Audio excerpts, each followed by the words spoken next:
Good evening, good evening, good evening, good evening, good evening. Welcome to Fishing Planet. This is something I got into like 2 years ago. I played this when it launched on Steam in like 2015, actually. I think it was probably over 2 years ago. That must be over 2 years ago. And I talked about it at great length back when we did the Button Mash podcast. And then the devs recently were like, hey, do you want to do a Let's Play? And I was like, yeah, I kind of do. So, devs hooked me up with a little bit of DLC, just, you know, gotta announce these things in this day and age, but yeah, the devs gave me, basically the very basic starter DLC pack to unlock some content and stuff. So, I'm level 20, okay, I played some fishing. I have played some fishing, gonna be honest. So we're gonna do some fishing. I know the ropes, broadly speaking. I'm not very good at the ropes, but I do know the ropes. So, yeah. Title of this video is Fishing in the Rain, because when I was setting up the stream, and when I was playing this game last night, this game was like, oh, it's raining, and I was in the middle of a trip, and I logged out in the middle of a trip, and it was still raining, and I was like, oh, when I come back, it'll still be raining, it'll be great, it's very atmospheric, I love it, it's fantastic. And then I logged in 10 minutes ago, it had stopped raining for some reason, I don't know why. So I think it looks like it will be raining if I head over to Emerald Lake again, so maybe we will get fishing in the rain. It is very atmospheric, I love it in the rain in this game. Yeah, some of these places I do not have licenses for. I have unlocked, but because I'm high enough level, but I don't have licenses to go fishing there, so I can't actually go fishing there yet. Emerald Lake seems like my best bet for today. Before we go anywhere, I should probably take a look at my equipment and see if I've unlocked anything since my last trip. Like, my inadvertently clicking quit the trip, which I did, has messed up a lot of what I planned. I was like, I can just jump straight in and go fishing and it'll be great. Now I'm like, oh, now I got to do the whole between trips bit again, where I go and buy all the things. See, I can get a jig winner 270. That jig winner. I can have an Argo 190. What do I want? I need a new. I'm in the market for a new spinning rod. Not that I know what that is, not that I am sure most of my audience knows what those are, but I do need a spinning rod. The jig winner might be what I'm after, but I'm also tempted to hang on a couple more levels and get myself a Thora. Thora sounds pretty good. It's got line weight of 3 to 7.5 kilos. That can get some big fish. It carries some big lures as well, which is pretty useful. There's a lot to learn in this. I think the best place to start is the inventory, so I can get you up to speed with gearing up and things. We have rods. They come in 4 different categories. I have got a spinning rod, I have a telescopic rod, and I have a casting rod. Each of them works with different types of things. So these two are the ones I'll mainly be using. That's float. This is for the telescopic is for float fishing, and both of these are for lure fishing. But I don't. This is mostly my leftover crap gears. I don't really. I've made a kit out of it, but it's not a very good kit. We got this is so. Let's get details up. I got my value spin 260. This guy. From that we have a line. The numbers we need to look at here are line weight 1.5 to 3.5, which my understanding is you need to then have a look at lines that match that in terms of test weight, and also the reel can hold a line of where is it? It's on here. At most 5 kilos.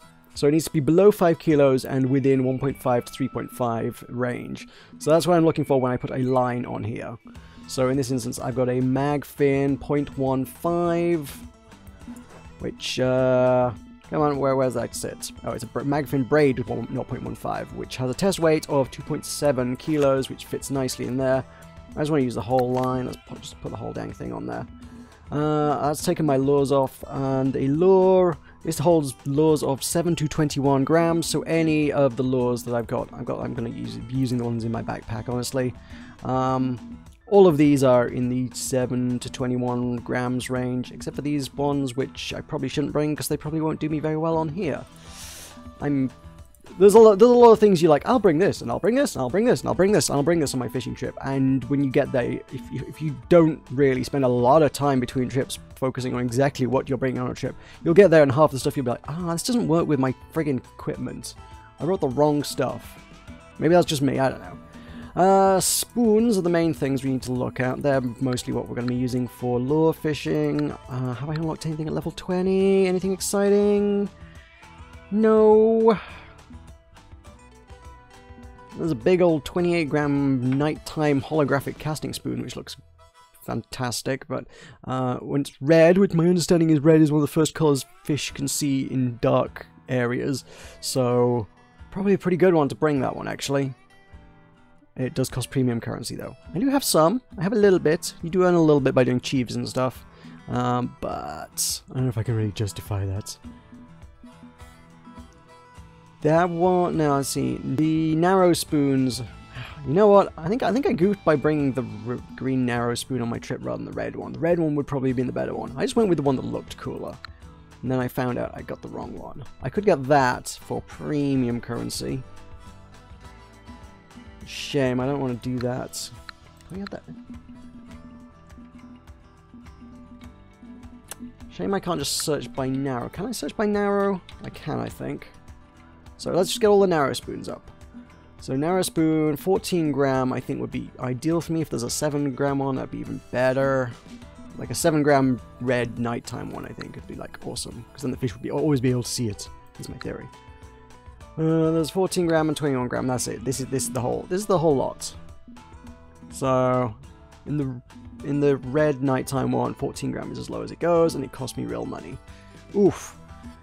Not sure how happy I am about that. I would like some of this to be, I want to say obtainable without having to buy premium currency, but of course I haven't had to buy premium currency here. All this premium currency, aside from a little bit that came with the DLC, has been earned through Cheebs. So I think I'll be right here. Probably baits are something I might need to bring. I could stand to bring a medium bait. Leeches I think would be a good one to bring. If I could, I can't bring leeches. I need to be level 30 to use leeches. That kind of sucks. Which is crazy when I can use much bigger baits than that already. Medium light, night crawlers. Night crawlers are a possibility.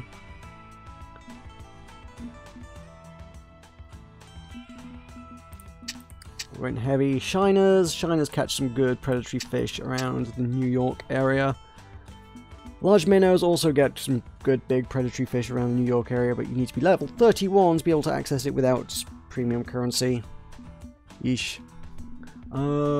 Let's see. What do I want? I'm gonna grab a pack of those night crawlers. Bring them with me. In terms of bobbers, I thought all bobbers were much for muchness, but I completely failed at reading, I guess, at some point when I realized, after going on my last trip, that some of them couldn't carry the bait I was bringing. So you need to actually check to see what can they carry. The oval float, the basic starting one, only holds bait up to medium weight. The chubby can hold high. The sport float looks kind of cool, but it does not hold big baits. But I'm not sure what quite... Oh, it's ideal for long casts. It has a long flying distance. Okay. That's an interesting concept then. So the heavier the float, the shorter the throw is going to be when you cast it. But the heavier the bait you can put on it. Okay, cool. I dig this. So then we've got a glowing slim float, which is also quite lightweight, but cannot carry anything. Pear-shaped float. What can I get? I'm at level 20, so these slim floats are about the best I can get, really, aren't they? These pear-shaped floats hold huge baits. There's nothing on there that specifically says how heavy it is, though, so I don't know.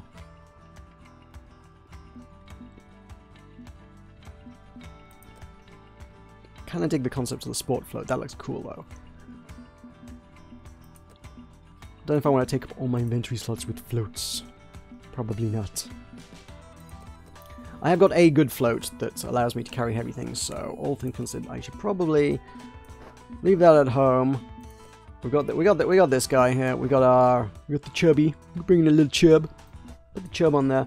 Okay, so that's fine. That means we've got room to bring those night crawlers, which are weight medium light. What weight are the red worms? Those are quite light, so the night crawlers are heavier than the red worms. bring that in the backpack, so we've got those with us. Don't know that we need the... I don't think we need the pet food with us at all. I think that's kind of unnecessary. I was hoping I'd be able to buy some more cool stuff at level 20, but I'm not actually seeing a lot of stuff that I really want to bring here. Spinning rods, I can't get the new spinning rod I want to level 22. I can't get a... I've just bought a new telescopic rod, actually, so I probably don't need a new good one just yet. I just got myself the Troy... Was it Troy? I think it was a Troy. One of the Troy. Yeah, Troy 500. That's okay at level 17. Reels, I just bought a decent reel before my last trip, so I'm okay for a lot of things, really. We're good. Let's go fishing. Let us go fishing. I want to go fishing. You want to go fishing? I want to go fishing. So, traveling, because I live, I believe, in Tejas. If you live in Tejas, you've got to pay to travel anywhere else. You can go fishing for free in Texas. That's cool, but it is the level 1 zone. You can, like, move to another zone, but obviously it costs you a lot of money. But then you can go fishing for free from there because you live there. Emerald Lake cost me $18.50 to get there and $500 per day to go fishing there. Assuming I do in any way, shape or form okay at fishing, I should more than make back my $23.50. So I think we should do that. Let's go do that. You can also hire out a boat when we get there, which costs nearly $1,000 a day as well, which does mean you have to, like, perform a heck of a lot better at fishing in order to break even on your cost for the day, but there we go. If you're catching big fish in the region, you should do pretty okay. Oh, we got a crowd here. You know what? Everyone's fishing from the same spot. I'm gonna go to a private room. I kind of like, you know, it feels weird fishing when there's just like a mass of people on the dock. I want some space to myself. Just chill out in the rain, and I'm glad it is raining, and we can do some fishing. So this is my float rod, and I've got my other one, my spinning rod. This is probably what I'm going to rely on mostly around here. I might be able to get some use out of the float if I take a boat out, but I'm not going to do that immediately. So you get a lot of information here. We have a weather forecast that gives us an idea of when the fish are most active during the day and during the night, and a weather, which is sort of weather forecast as well. It will get sunnier a little later on, which is a shame because I was enjoying the rain there, but never mind. Fish species, it tells you literally everything that you can catch in here and a little bit of information about where they are, what they like to eat, and how you might potentially attempt to catch them. Most of it really, though, is trial and error, or possibly existing fishing knowledge. Who knows? If you know a bit about fishing, you might be able to catch them anyway. So I need better bait than this. I got my silver bait. Silver baits, as is my understanding, are best on sunny days, and it's not sunny right now. So I've had good luck with the purple bait in the rain. So the purple narrow spoon is going to be my go-to here. I'm going to fish over here because I have had good luck at fishing over here. This is where I've been catching a few pike and things. So, well, good start. Things are snagged. There we go. It's free. It's okay. Got it out. I'm just going to do a straight retrieve and see what bites. So you can already see there's a lot of information on the fish and weather and stuff, and it is detailed. This is detailed. It's very, very detailed, and more detailed than I have a clue what to do with. Most of it's trial and error. I guess if you actually do fishing in real life, hey, we got a bite. Cool. If you do fishing in real life, you might be able to apply some real life knowledge. Me, I'm just sort of trying stuff and seeing what works. A young northern pike. That is a good start to things. We'll keep it. I have a fish keeper. This keeps my fish as I catch them, so I can get up to 25 kilos of fish a day with no fish heavier than 5 kilos. Because it is a friendly fish keeper, it allows me to release them. There are other fish keepers that let you carry more, but you can't release fish from them once you put them in it, which are fish unfriendly. So yeah, there's dang it, it's me casting into the reeds every time. There's a lot of different fish out here, and you're going to need to use different techniques. If I were to sort of tug the rod a little bit by right-clicking, you can see in the corner it says, "Oh, we're doing a twitching technique now." Ooh, check the twitching technique. That will presumably attract different types of fish. Some fish might go after what to them appears to be a fish that's in distress. It's injured. Quick, eat it. And I get probably pretty good for predatory fish, I would have wagered. I don't know. But I've had a lot of luck on this lake with just a fairly standard straight retrieve. Let's go all the way out. Let's just go all the way out and show a few techniques. Hang on. Wait for it, wait for it, wait for it. Bam! So I can, there's a little ticker in the bottom corner that shows you how fast I'm reeling in or out. I can reel out the line if I want. I probably won't do that unless I'm float fishing, really. If you hold shift, it automatically goes to the fastest speed. So you can do a slow retrieve.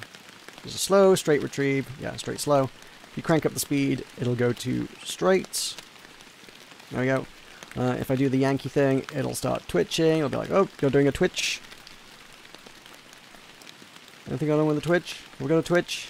You saw the twitch. I did the twitch before. I don't know why it's not counting this as a twitch now, but so be it. It's not a twitch. I'm not very good at twitching. That's why I'm on YouTube, not on Twitch. And yeah, there we are. Now we're twitching.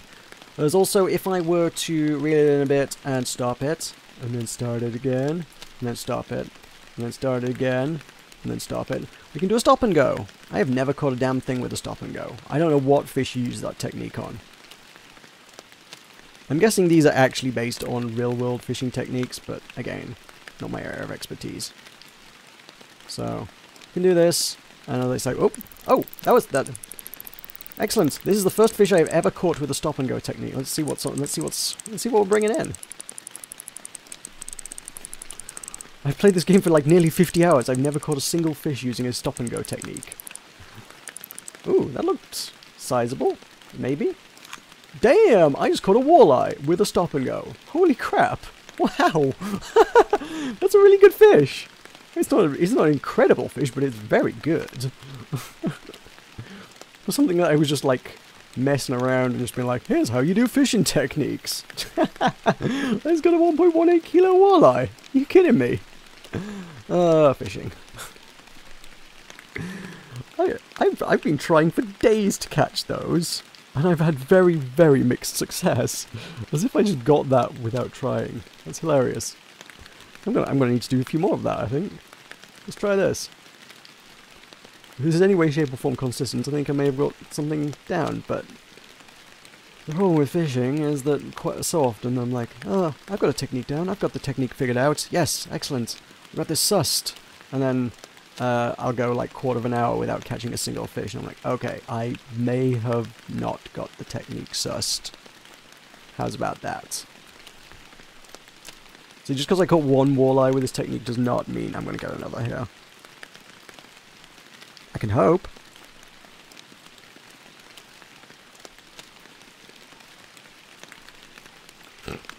It's not happening, is it? Is my audio okay, by the way? The game audio looks potentially a little loud, but it's also just the pitter-patter of rain, so I don't know. If somebody wants to give me feedback on audio, that would be pretty good. I might turn it down a smidgen. Let me knock you down a few decibels.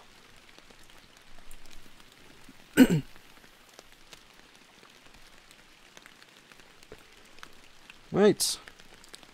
Well, just because I didn't catch a fish once doesn't mean that that's not the right technique, because you can't guarantee, because fish are finicky beings. You can't catch them the same way every time. Ooh. Oh, is that a thing? That's the thing. I don't think I was even doing anything. I was like looking elsewhere, just reeling it in. Oh, we got a bite. Okay, I think I've got my fishing technique down, guys. The technique is to be live streaming it. When I'm not live streaming, I can't catch jack.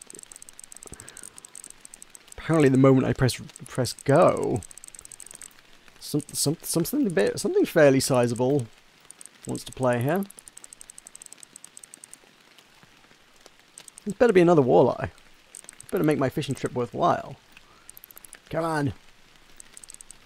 To be fair, I'm reeling it in reasonably easy. If this was like some massive trophy fish, you'd know about it.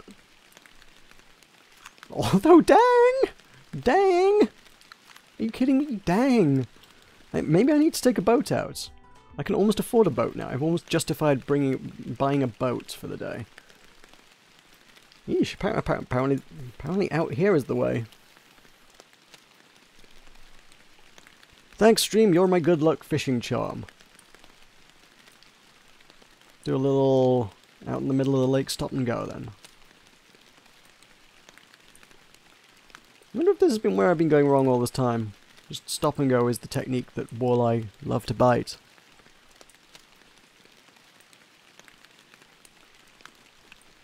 Let's do this a little longer. I mean, I've got two bites out of 3 casts.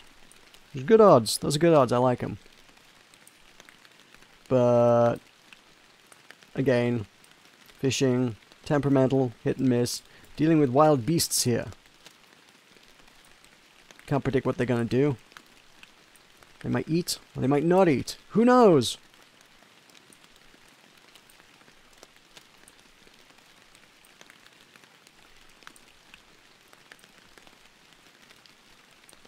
So today they're not eating.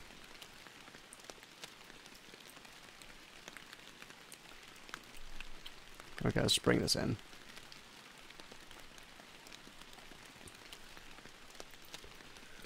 So I suppose the interesting and noteworthy point of comparison to make with this game is the other game I have played in recent history, which is Ultimate Fishing Simulator. Which I hadn't realised at the time, and I only realised once I started playing this, is that basically the tagline for this game is the Ultimate Fishing Simulator. I can't help but feel there's going to be some issue between the two titles at some stage in their lifespan. This game is Fishing Planet, the Ultimate Fishing Simulator, and the other one is Ultimate Fishing Simulator.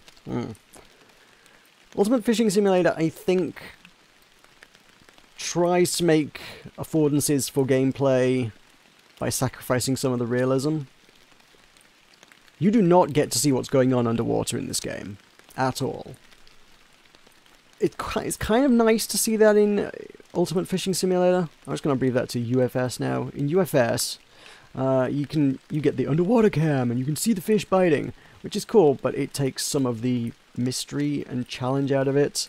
If you can't see what you're doing and you don't know what you're doing, you got to figure it out by just basically what you can feel the lure doing as it drags along the bottom or gets caught in the reeds, or you have to. Are you snagged on a reed or did a fish bite? Who knows? You got to figure that out. UFS are just like, oh, I can see the fish bit. It is a fish bite. That is what this is. UFS also is like, if you're not getting a bite somewhere, it will. You can just press, I think if you just press Q, it just immediately reset you back to casting again. It's like, eh. I get why you've done that. You've done that for gameplay purposes. You've done that because, you know, it's like, okay, I'm still 20 meters out, so I've got some more reeling in to do, and nothing's biting. I just want, let me just cast again. Hey, there's something. This is a good spot. This is a good spot. I like it. I can see why everybody stands on this end of the pier every time. Who knew? How big's this one? About as big as the last one, I think. Is it a walleye? Ooh, well that's a different question. It's putting up enough of a fight that I think it might be, but not a big one. I think it's a small to medium-ish walleye. Hello, yes, that was. I saw that. Yeah, a smidge bigger than the last one. Okay, cool. This could be a very profitable trip if all I can do is reel in walleye from here. I don't even need a boat. If I can get it from the pier, why would I spend 1,000 on a boat? Alright, let's just, that was a straight retrieve last time that got it. Huh. See if we can't get us some trophies. That'd be good. You don't know, maybe I was just fishing at the wrong time of the day last time. Maybe doing it at, like, crack of dawn is the way forward. Okay, so back to UFS. UFS got that, just cancel the cast and do another one thing. And, again, it's an affordance for gameplay purposes, it just moves things along a bit better. But, you know what, in real life you don't get to do that. If you're sat on the end of a pier, dangling your rod over the edge, there is no, I give up and want to try again button. You don't get to do that. And Fishing Planet is really going for, let's be honest, as much realism as it can possibly muster in as many regards as it can possibly muster. And the fact that if your cast is a dud, you have to reel it all in again before you can cast it again. That's a thing.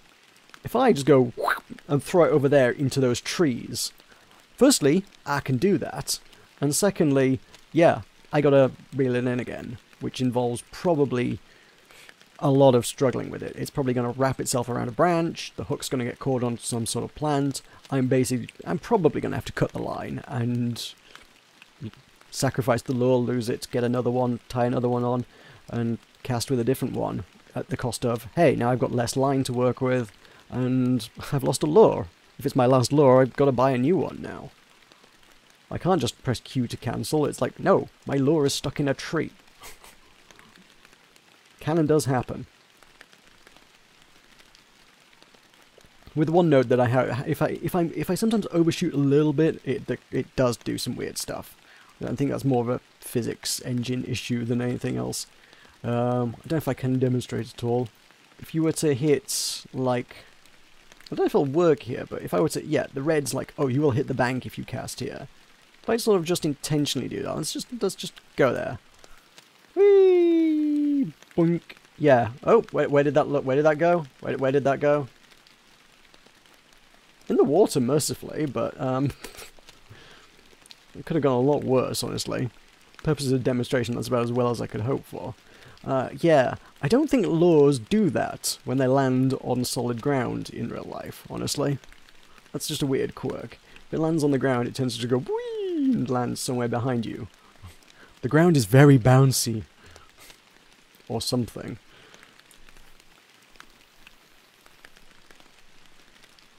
But yeah, I think that's just some sort of physics engine quirk.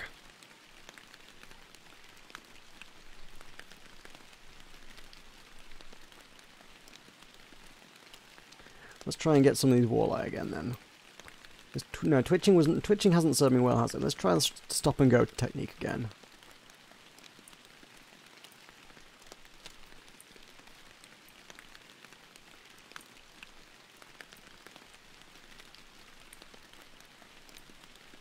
I wish it rained more in this game. It is a very relaxing game to just sit in the rain in.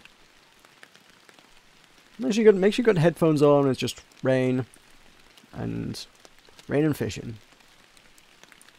It's very chill.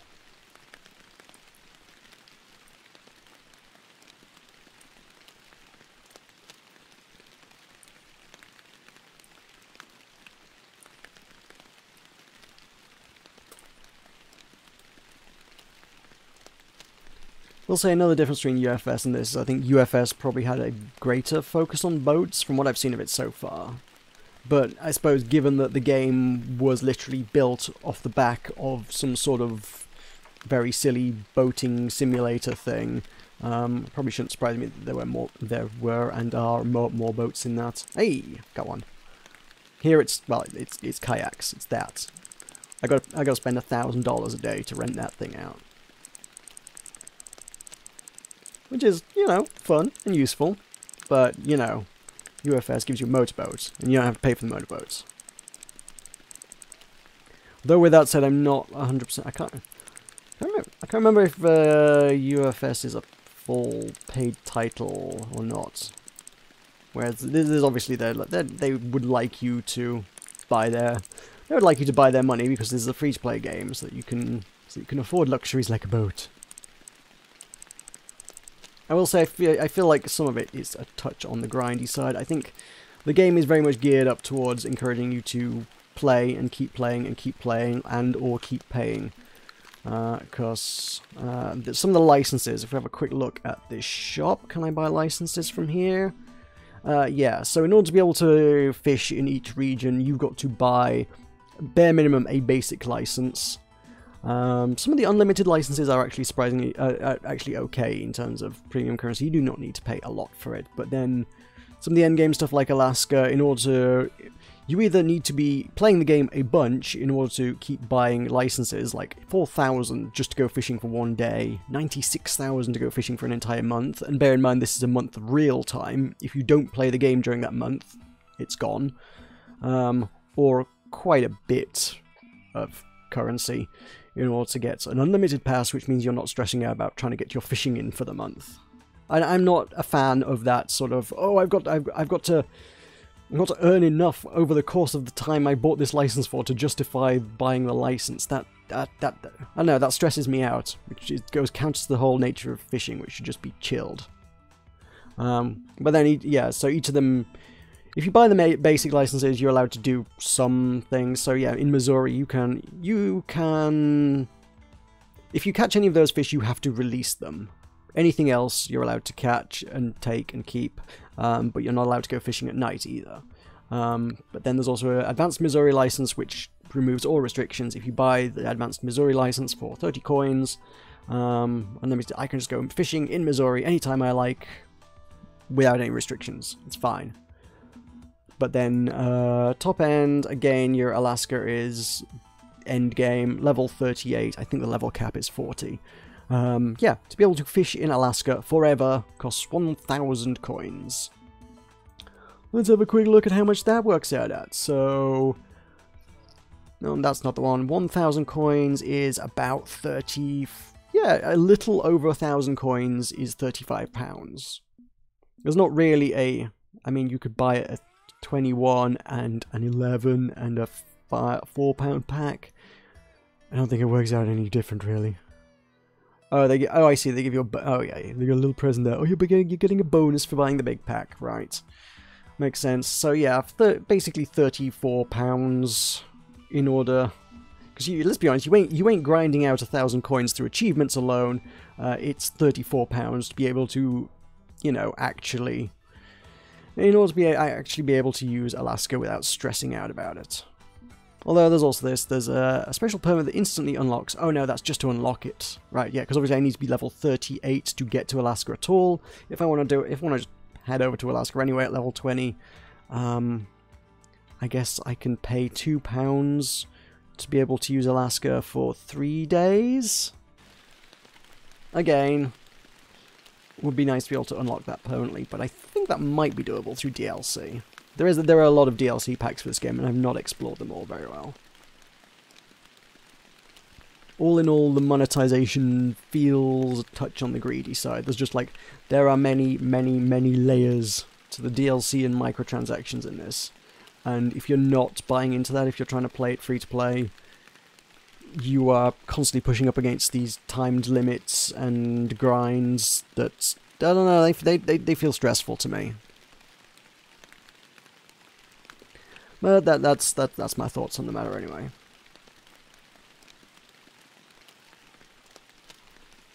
The core mechanic of the game is great. I think if you just take it slow and steady and just sort of earn what you can and buy the pass, if you buy, because a lot of the early passes anyway at least can be bought with the coins you're earning in game, so that's not too bad. So you are unlocking content that way. I haven't got to the point where I am getting stressed out by that sort of thing. Licenses, shame it doesn't let you filter by basic or advanced. I guess you just get to the advanced ones as you level up, right? So. Actually, no, you're not buying them for... I thought you could buy some for basic coins. No, that's apparently not true. They're all premium. But it's the basic... Some of the low-level pond stuff is bought for the kind of quantities of coins you're earning through gameplay. Which is okay. And you get 1 coin every 5 days for logging in as your daily reward. It may take you a while to unlock Alaska that way. It would take you, I suppose... 5,000 days? What's 5,000 days in years? Someone do the numbers on that, please. Hey, got a bite. Good, good. Just casting towards that corner of the pond actually seems to be a good indicator of where to go. Stand on the corner of the pier and point towards the corner of the pond, and see what we get. Oh, this one's a big one. Oh, we got a good one. This is a good one. It's a good one. Oh, this guy's stripping some line. You don't tell how big it is by whether it's going away from you or coming towards you. This one is... Jesus, this one's... We're gonna have to put up a fight here. This guy's losing us. To be honest, weird thing with UFS always seemed to be that if you got a big fish on the line and it just swam away from you, even before you ran out of line, the fish could just be like, nope, nope, I'm gone now. I'm over 50 meters away from you. So long. Here, I don't think they can, like, snap the line or damage your equipment until you literally run out of line. So as long as you put enough line on your rod, you should be okay. I think the lowest amount I've ever put on a rod is about 75 meters, and I guess that would have been getting pretty hairy right about there when that one went out to 75 meters there. But rarely have I had a fish actually take that much line. Come on, come on, come on. Come on, he's tired now. What are you? What are you? Are you a walleye? You're a walleye, aren't you? You're a walleye. Ooh, that's a big daddy. Like it, like it. It's getting a bit brighter. I think the fishing's not fishing. The fishing's stopping. Yes, the fishing will stop when it gets brighter. No, the rain's stopping. The rain's stopping. Actually, what time was the rain supposed to end? It's mid-morning, wasn't it? It's still only 6 AM.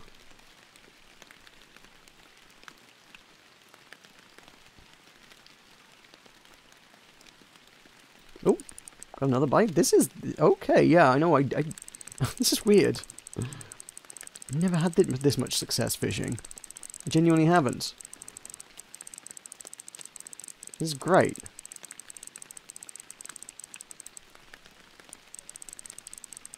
Well, this one's coming in. This one's not huge, but sizable. Gonna go with a 1 point, somewhere between 1.1 and 1.2 kilos. My estimate on this guy.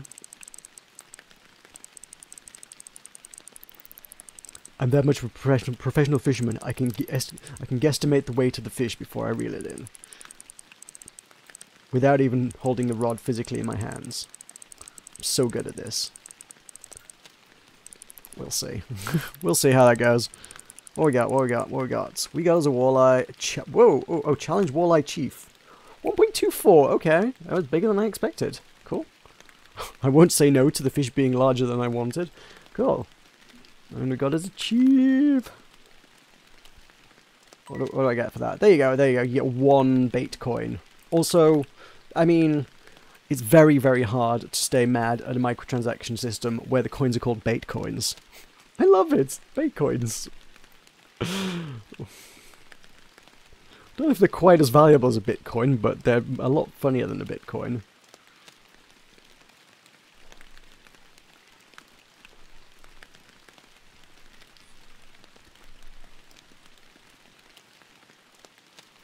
Yeah, I've spent the last couple days, real time, like real world couple days, not like solidly, but I've invested a good amount of time over the last couple days out on this lake, variously either boating around or off this pier, and I've seen a lot of people in a lot of lobbies catching a lot of walleyes very, very consistently, and every single one of them I've just been like, God damn you, how did you do that? What are you doing that I'm not? And I'll go and I will stand next to them and I will cast in the same spots they're casting. I'm like, move over, I want your spot. I'm going to cast here. What are you doing? Are you taking all the fish? Is that why I can't get any fish? Have you got all the fish? I've had such bad luck, and then, like, this is crazy. I think they were stealing all the fish. I think this is it. I've got the lake to myself today. That's what you gotta do. You gotta get your own lake. And you can have all the fish for yourself. But I've had people like sat out in boats over the other side of the lake, and I've just been like, I'll just sidle alongside you and point my boat in kind of the same direction you're in, and hope that my technique is similar. Because that's the one thing I can't mimic. I can see where you're stood and I can see where you're looking. I don't know whether you're doing a stop and go. I don't know if you're twitching. I don't know if you're doing a straight retrieve. I don't know what lure you're using. I don't even know if you're using a spinning rod or a casting rod. I've got to be honest, I don't know the difference between a spinning rod and a casting rod, other than that the two use different reels on them. And I guess they differ in other subtle ways that I'm really not up to speed with. I will bust out my really crappy casting rod if you want to see a casting rod, by the way. Casting rod, a very low level garbage casting rod, looks a little bit like this. I say low level garbage, the reel came with the DLC packs, the reel should be okay. The rod is cheap. Very cheap. There we go. It's cast in exactly the same way, but you reel it in like this instead. You reel it in with your right hand. Is that important? I don't know.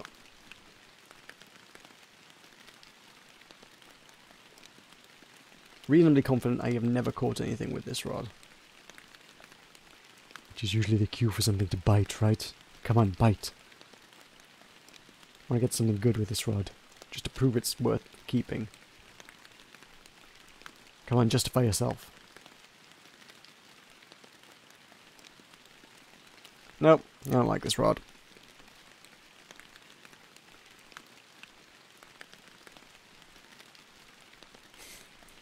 See, I could have just pressed Q in UFS on that one.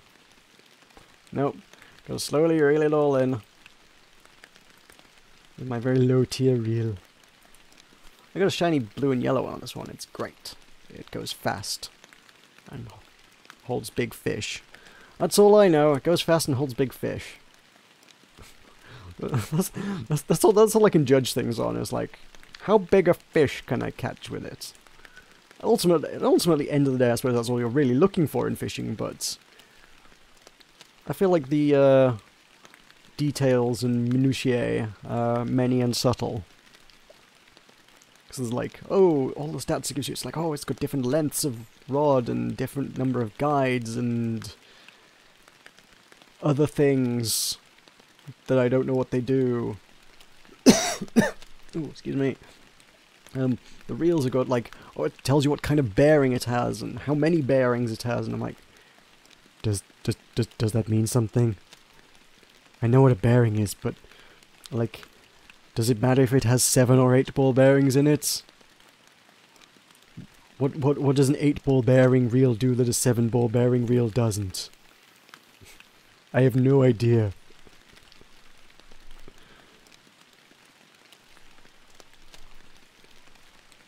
It is my fond hope that some know-it-all will explain the game in great detail in the comments here. Or in the chat, both good. Chat or comments.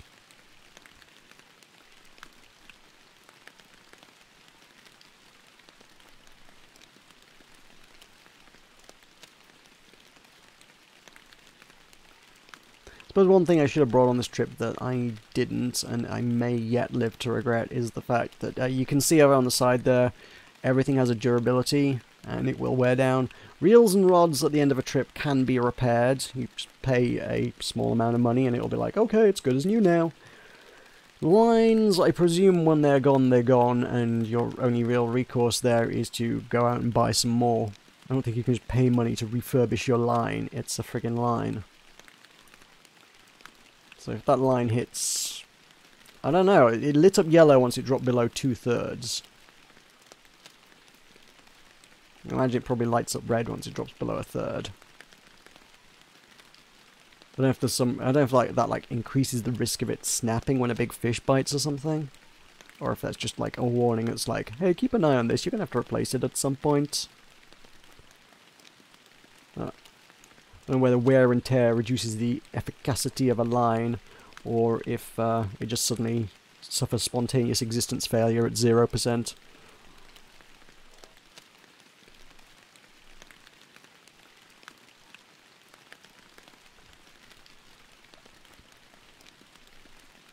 I should also note the game doesn't like all the things I've talked about, like matching things with the right matching the right thing with the right equipment in order to make things go correctly. The game will never stop you putting pretty much any equipment on anything, other than stuff that's fundamentally incompatible. Like, I cannot put a casting reel on a spinning rod. That doesn't work.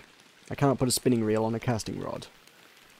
I don't think you can put a casting reel on a telescopic rod, either.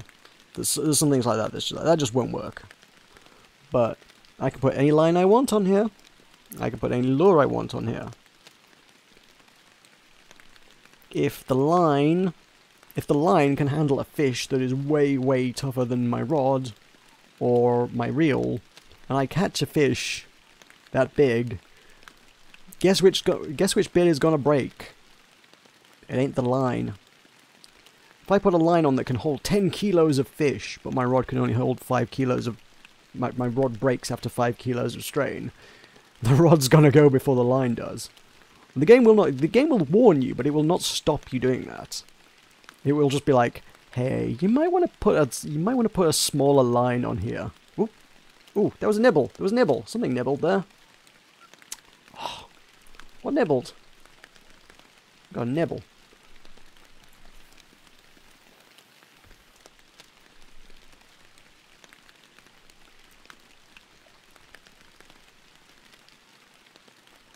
I don't know what it is that has drawn me to this game. I think it is just that really obsessive attention to detail in everything. Probably aided by the fact that I have no idea how accurate any of it is. All I can assume is that it is all very, very accurate. And to a layperson, it does appear to be very, very accurate. I don't know, there's something about an insane attention to detail that is very, very, very appealing. The fact that someone spent this much time just modelling fish habitats and behaviours, and the ability to bait them. It's like, kudos to you guys. This is a really impressive feat that you guys have come up with here. His incredibly niche appeal, I think. But nonetheless, awesome. I like it.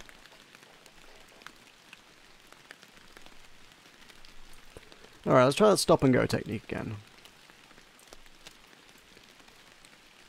I presume the lights next to it are also kind of an indicator of your quality of technique. If you've only got a 1 out of 3, it's like, oh, you're doing a stop and go, but it's not very good.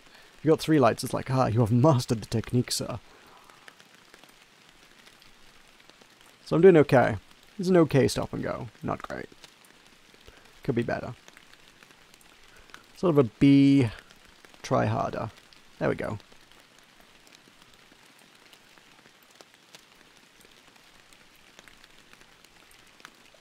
This is the technique that got us the first walleye of the day. Let's see if it can pay off again.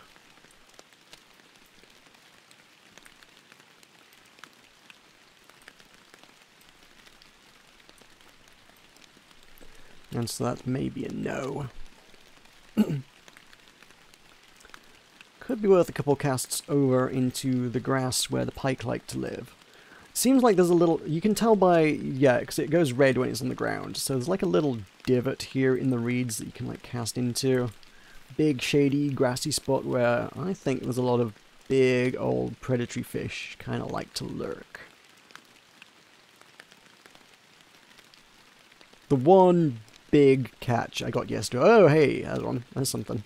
The one big catch I got yesterday, which I would have loved to have shown you if I hadn't accidentally ended my trip, it would have been still in my fish keeper, was the first and only full-sized northern pike I got. So there's plenty of young ones, but catching the big ones are satisfying. They're bigger than the walleye and worth more money than the walleye, and they're great. But they put up a heck of a fight, and they don't seem to be terribly common to catch at all. But they're good. If I can get another one of those today, I'll be very happy. Oh, snagged. Oh, snagged again. I've never had it like be terminally snagged where I've had to cut the line. Not since... I did a few times when I played this game 2 years ago. Not had it in recent history. I think you have to really screw up to the point where you have to cut the line.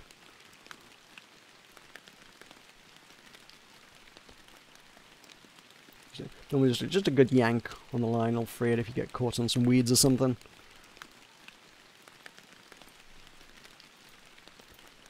Okay, let's try in that little divot there.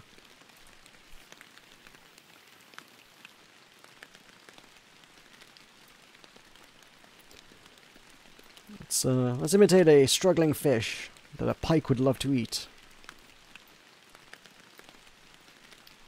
Really big pike. Really big, really hungry pike. Come on. Dun, dun, dun, dun, dun, dun. Mwop, mwop. No.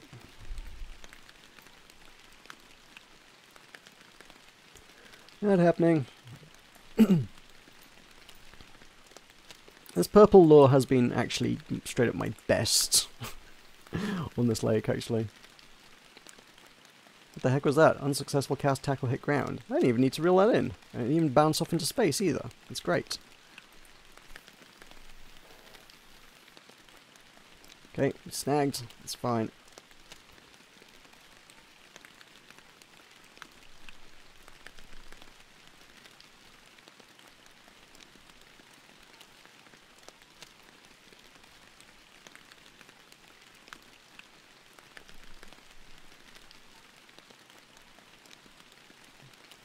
I think the game keeps records of your best catches and stuff. I might be able to show you the pike I got.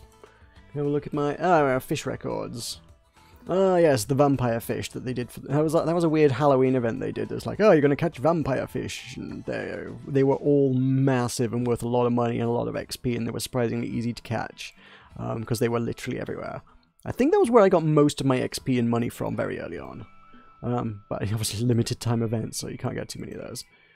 Beyond that, yeah, trophy rainbow trout is... I don't remember catching that, but hey, apparently I did. I caught it with a very small lure. How about that? Yeah, this is the one I got yesterday. Because yeah, that was caught in September 2015. This was caught yeah, just yesterday. 1.6 kilo northern pike. That was a lovely one. That would put up a heck of a fight, and that's what I would like to find over here in these reeds. Honestly, that's what I. Nope, no. I screwed that one up. That was in the red. Okay. Oh, no. We hit a gravity well. We're in orbit. Sorry. Let's try that again.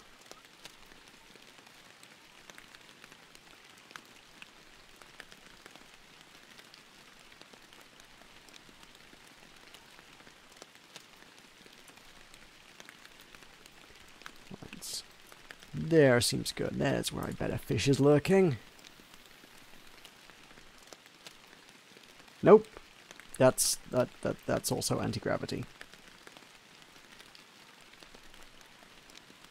Might be a good place to just do a straight retrieve though.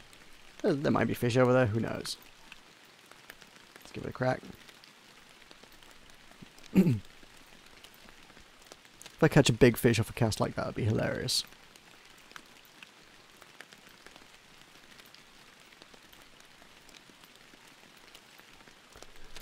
That's not happening.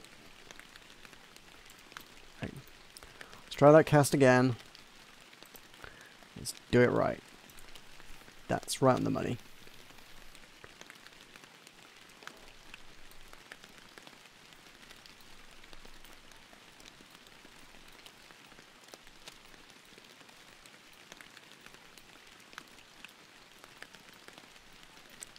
Oh, we got something.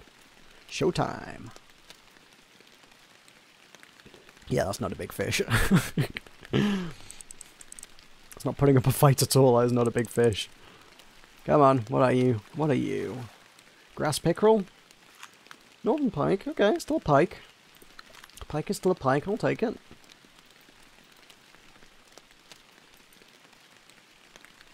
Bam. Oh, what am I hitting over there?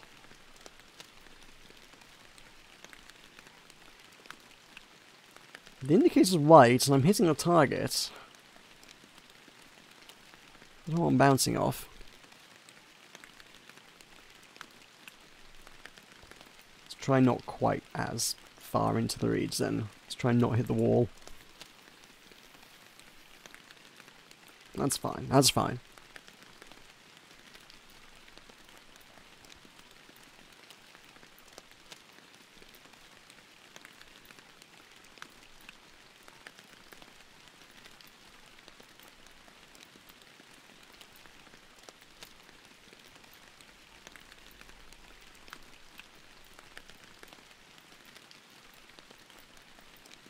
Nope, nothing. Nothing on that one. Maybe we should go back to the walleye. I mean, pike are fun, but yeah, a lot of babbies, not many trophies. I mean, the adults are hard enough to find as it is. Never mind the trophies. I have no idea how easy or hard it would be to catch a trophy. It may be that my equipment is straight up not up to catching a trophy pike, honestly.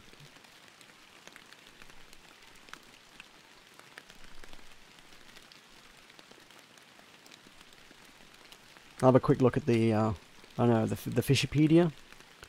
The Fishipedia thing. I will note there is a wiki for this game, which should, in theory, be a wonderful manual to teach you exactly where to look and how to catch all the things. It does not. It doesn't tell you. It will tell you some of the fundamentals, the very, very fundamentals, if you're genuinely struggling, which is how I've learned a lot of it, but, when it comes down to actually finding where the fish are and how to get them, you're on your own, really. Well, I bet, actually, to be fair, I bet there are a lot of YouTube guides out there.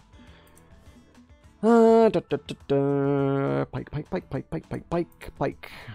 They can go to 8 kilos. I couldn't fit that in my fish keeper, honestly. I couldn't put an 8 kilo fish in my fish keeper. And yeah, that's big. That's really all there is to it. That is just big.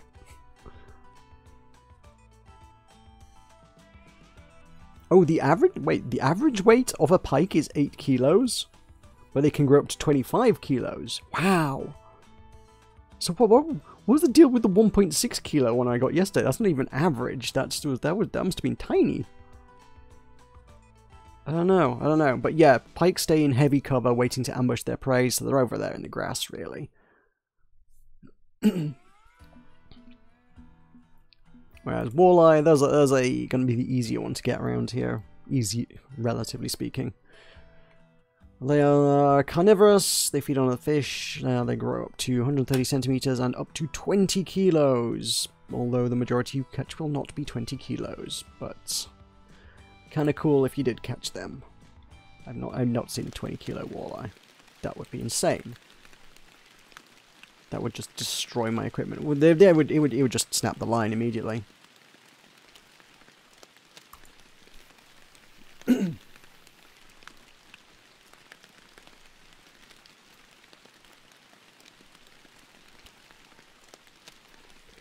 It does sort of seem like once you get beyond about... Hey, there's something. Walleye, maybe? Once you get beyond about level 20-ish in this game, and start playing during Halloween if you want to shortcut that process, I suppose.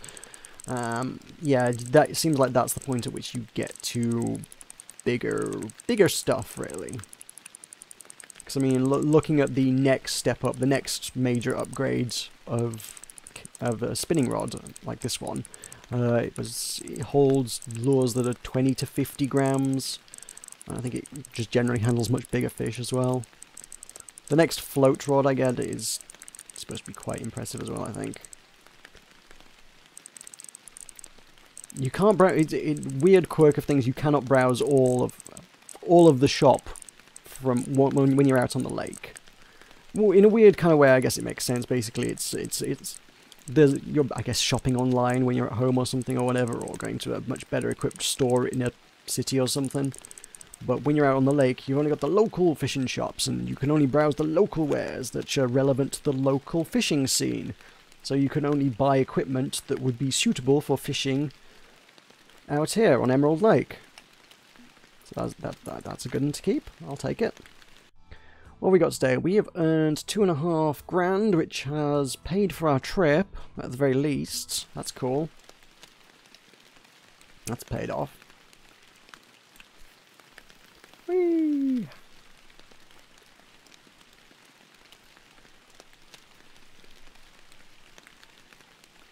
Walleye are good at paying off trips.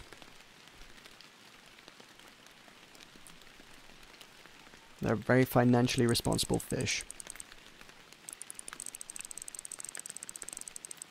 Pikes. Pikes would be excellent at paying off trips if you could find them. The young ones are okay money, but they're not great.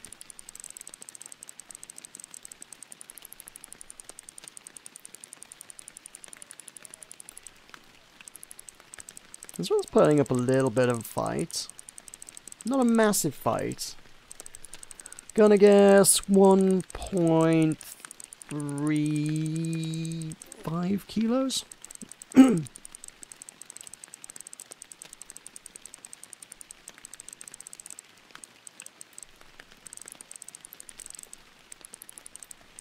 It's coming in, but not quickly.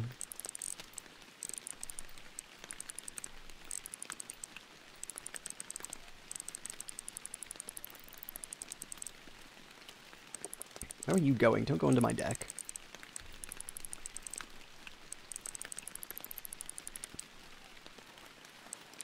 Hello, you're out the water. You're mine. Nope, you're not mine. You're just dangling very heavily underneath me. Whoo! That was way bigger than I expected. Nearly 6 kilos. Yikes! That actually didn't put up as much of a fight as that. Where was it on the list? 1.45 one that we got earlier. That one's a keeper. That's a keeper. It's a good one. Damn. Good money. Good money. Fish are putting my kids through college. If only that were a thing. Like, okay, well, I guess I gotta pay some tuition fees. I guess I'll go fishing. See you in a couple days, honey. I gotta pay for the next semester.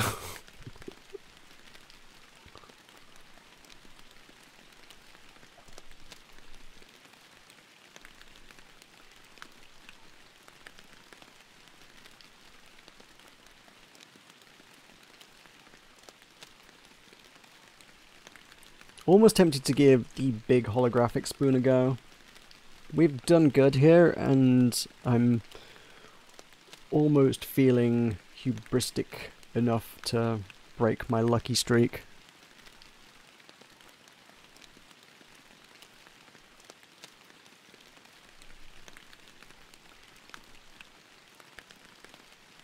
I guess in theory I should catch bigger fish with it, but I will yeah, there are obviously going to be proportionally less fish of that size, so I will catch less with it. There's also the fact that it is intended to be a nighttime lure, so I don't know if that will affect performance.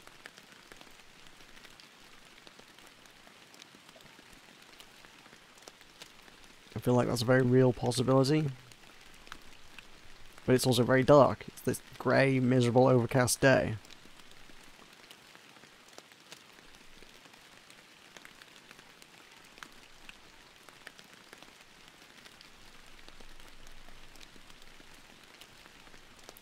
Yep, that's it. Everything's ruined forever. I put a different lure on.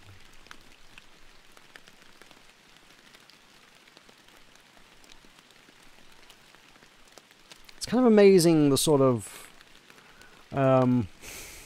superstitions, I guess, you come up with this sort of thing. It's like, ah, this one's my lucky lure. I'm going to use my lucky lure. This one's lucky. This one always gets me the fish. Oh, I can't change away from the lucky lure. I will break my luck. Or whatever the heck you manage to conjure up in your head. I say this jokingly, but a little bit of me is deep down. Part of me is like, oh, I should not have changed my lure. That was a really bad idea. Doing so well with Lucky Purple, and by taking it off the line, I lost all the luck from the lure. Lucky Purple is no longer lucky. I don't think that's true. Well, I hope that's not true. I'm quite sure that's not a game mechanic. I'm quite sure that's not a thing in any walk of life. Give it a bit of a twitch.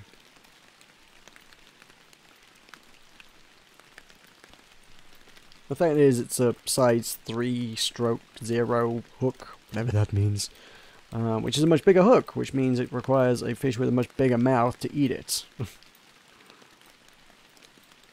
There are less fish that can eat a lure of that size in the lake, so I should catch considerably less fish with it.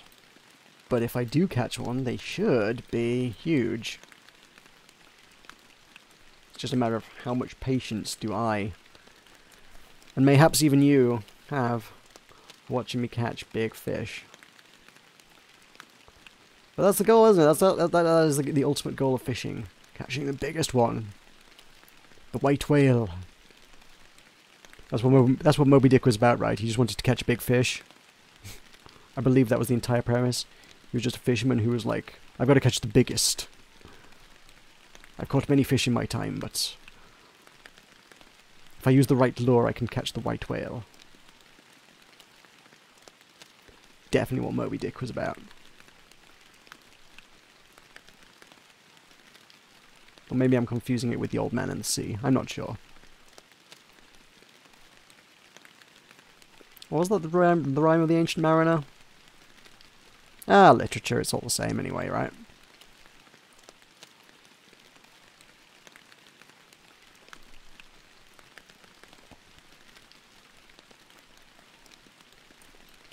I'm making these jokes as though I'm trying to wind up some fictional literary nerd who's sitting watching me play fishing games.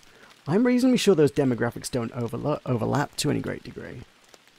Anybody who's like, yep, fishing.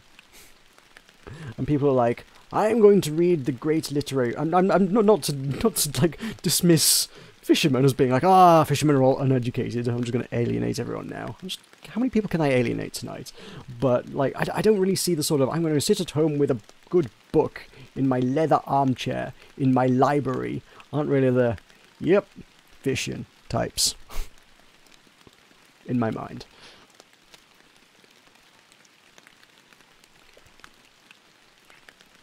Who knows? Prove me wrong. I want to see someone rebut me with a video, a vlog, if you will, of them with a great literary classic in their left hand and a fishing rod in their right hand, actively fishing with the fishing rod. I want them to be sat. You can be sit. You bring yourself a little camping chair. Bring a camping chair to the side of a lake. Sit, fishing, whilst reading. Ideally, for relevance, Moby Dick. I want to see someone do that. If you can do that for me, you will win many internet points. That's all I can offer you. But there will be many of them. I can give you a lot of internet points. Hey, okay, we got a bite on the green lure. The big green lure. Got a bite. That means that this is going to be large? Okay, it's not putting up the fight I was hoping for. I was expecting this to be a monster.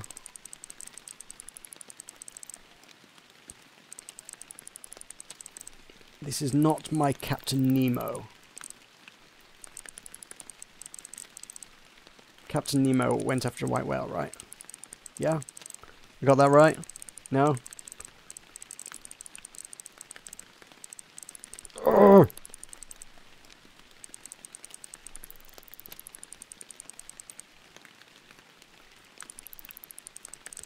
Okay, it's putting up a pretty solid fight, actually, all things considered.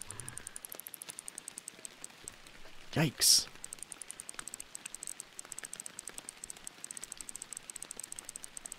Line length is getting shorter, but just not quickly.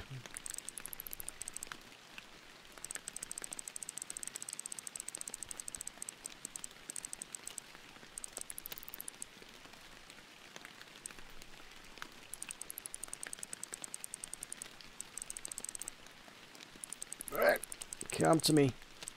Come to me. Come on. What are you? What have I got here? Damn! That's a good walleye. That's a nice one. Whew. What a good fight. And yet he's technically not even as big. He's almost as big. Not quite as big as the one I caught with Lucky Perp. But first fish with the green lure of the day was the same size as the biggest fish I caught with Lucky Perp, so hey, hard to argue with those results.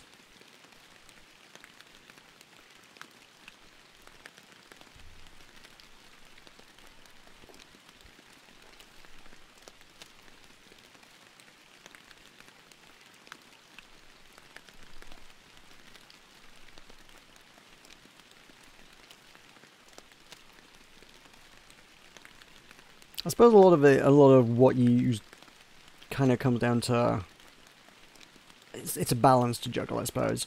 If I were to use a smaller lure, I could catch more smaller fish and earn more money in a shorter span of time. At which point, if I fill my fish keeper, I can just be like, well, on to the next day, let's fill it up again.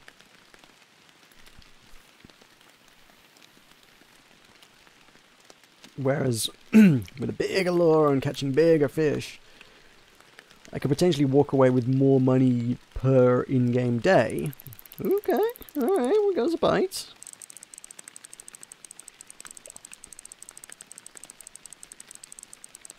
I think this one's comparable. It's comparable to the last one. Yeah. Really, my only metric for judgment on these sort of things is literally line length. It's like, how much is it fighting me? Is it stronger than me, or am I stronger than it? It's just that is proportional to size, I presume.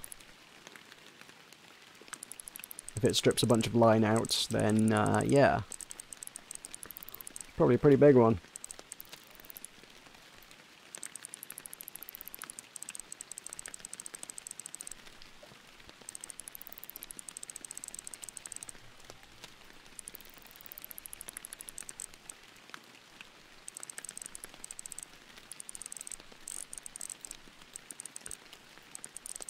Come on, trophy. I know you're lurking down there somewhere. Are you lurking on the end of my line? Trophy walleye would be... that'd be just beautiful. That'd be what I want from tonight. Hey! Okay, cool. 1.3. Alright, he's good. We're gonna hit level 21 soon. Walleye, good XP. If I could stay here long enough, I could hit level 22, and then I could buy the crazy cool float line. Telescopic rod, that's it, telescopic. I don't know, I just call it a float rod because it's float fishing, but I don't get this subtle distinction. I need someone who knows fishing to explain this one to me, or I need to Google it, one of the two. But the game has two different categories for float fishing, which look almost identical. They both use the same kind of reel. They both use the same kind of tackle. I'm not sure what the difference is. There's telescopic rods and there are match rods. I don't know what the difference is between them. They both do float fishing.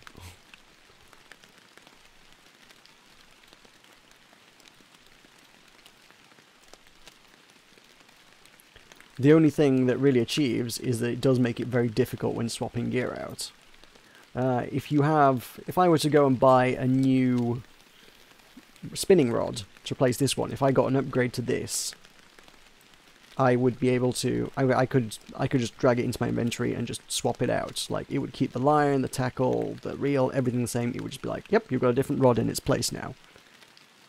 If I want to replace it with a different type of rod, I have to dismantle everything and build a new rod from scratch, essentially.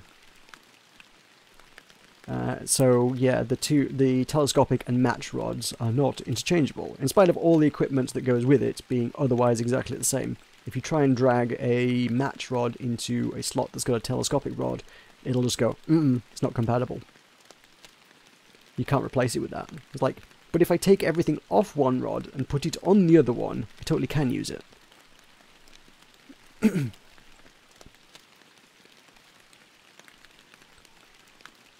I don't know if that's just I don't know if that's some weird, petty, annoying quirk of the inventory system, or if there's a genuinely good reason for that or not.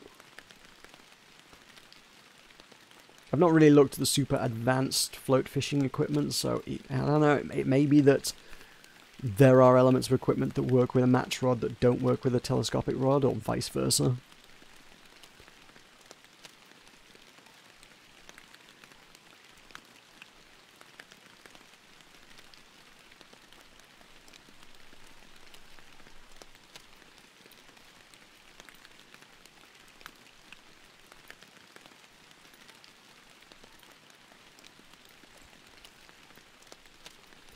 I am at least somewhat glad that Big Green Lure has not been a disastrous failure. I was concerned it might be. I thought it could be genuinely quite bad. Oh, what am I snagged on? What the heck is down there? Must be a branch or something at the bottom, or a rock or something I got snagged on.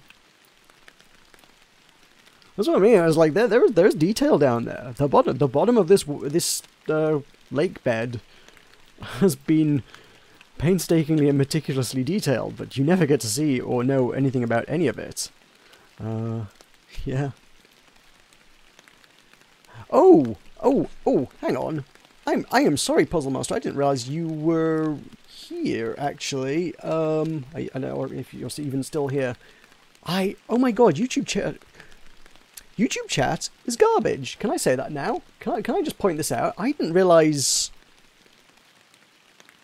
anybody was here chatting at all, actually. I've seen people were watching, but nothing has popped up in my chat at all until now. And I was just let me just absent-mindedly go over there and check just to see if there is any difference between what YouTube calls top chat and live chat. There is. There is definitely a difference, because what live chat is nothing that you've posted, Puzzle Master, has actually showed up in top chat at all. In spite of it being the only chat, and therefore, by default, I would say the top chat. God knows what YouTube actually filters that out as, but you only showed up in live chat, not top chat. And the fact that YouTube defaults to top, not live, is also kind of garbage. So, to answer your question from 50 minutes ago, have I gone fishing in real life? Yes. When I was very, very young, I used to occasionally go fishing with my dad. Mostly fly fishing, which is an interesting one that I'm sure 2 years ago they were like, oh yeah, fly fishing's coming in this game. And I don't think it's in here yet. I wonder if that's how you tie your own flies, because that would be really interesting. Because I think more so than the fishing part, my dad had all the equipment for fly tying. So you got the hooks, and you put in a clamp, and you had to use tiny and weird, exotic and shiny filaments of thread, and they all had different styles and patterns and things. And you had to try and craft things. To be fair, I just made things that looked kind of cool and really awesome. I wasn't following any patterns. I wasn't like, this looks exactly like the lesser spotted gnat. That did not happen. It was just like, yeah, no, look at it. It's got a feather sticking out the top of it, and it's got some red frills, and it's got this cool green tuft on it. Look at it, it's awesome. It's got a pom-pom. It's like, that was my fly tying, but I loved that. I don't think any of that probably ever caught anything, but it was fun to make those. I liked fly tying. So yeah, down by our river, fly fishing was the thing. I ain't done that since I was probably like 7 or 8 or something. I don't know.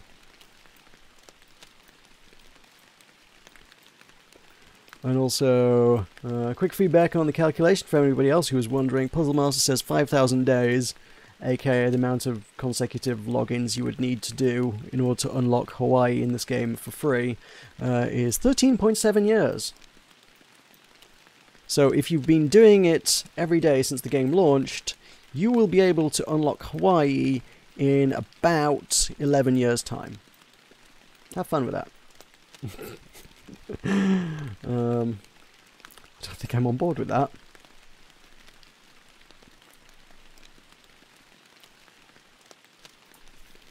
To be fair, if you're the sort of person who's been playing Fishing Planet day in, day out, every single day for 2.5 years now, there is probably also the element that, to you, $35 is probably justified at that stage. By that point, you're like, I have got a lot of mileage out of this game. You know what? I don't mind paying $35 to unlock Hawaii without any restrictions. But you're also, if you're playing it that much, you probably are also quite comfortable buying weekly or monthly passes for regions. I think it's the idea of like trying to keep everything unlocked forever that's kind of like a stressful idea, and maybe that's not what the devs intended. Maybe they didn't intend you to be able to always access every region forever. Maybe the idea is that you have some low to mid-tier regions that let you get a few $1,000s if you need it, but beyond that, if you want the high-end stuff, you're supposed to unlock it for like a week, enjoy it for a week, and then try a different region or something. That's probably more what it's like about. Also, was that lightning? I felt like there was a bit of a flash kind of going on there. Should I be carrying a big stick in a lightning storm? Is this a wise idea? I don't know if there is... I don't know if it was, because it's not like there was any thunder or anything.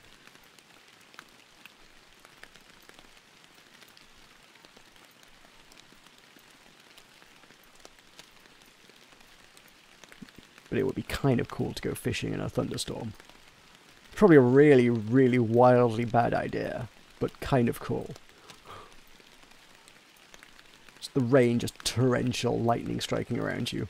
And there's just a very small chance that on any given day when you go fishing like that, you might get struck and killed by lightning. At which point it resets your progress to level 1 and you have to begin the game again. That's the only mechanic I can think that could possibly work there. Or I guess it instantly ends your fishing trip if you get struck by lightning, and it costs you quite a considerable amount of money in medical bills because, make no mistake, we are fishing in America. So we all know that if you get injured in America, you go bankrupt. That's just how America works. So yeah, I imagine if you get struck by lightning in America, you are financially ruined. It ends your fishing trip and takes all of your money off you, and any money you earn in-game for the next, let's be very, very generous and say 2 years, just immediately goes to your medical bills and you can't buy any new equipment.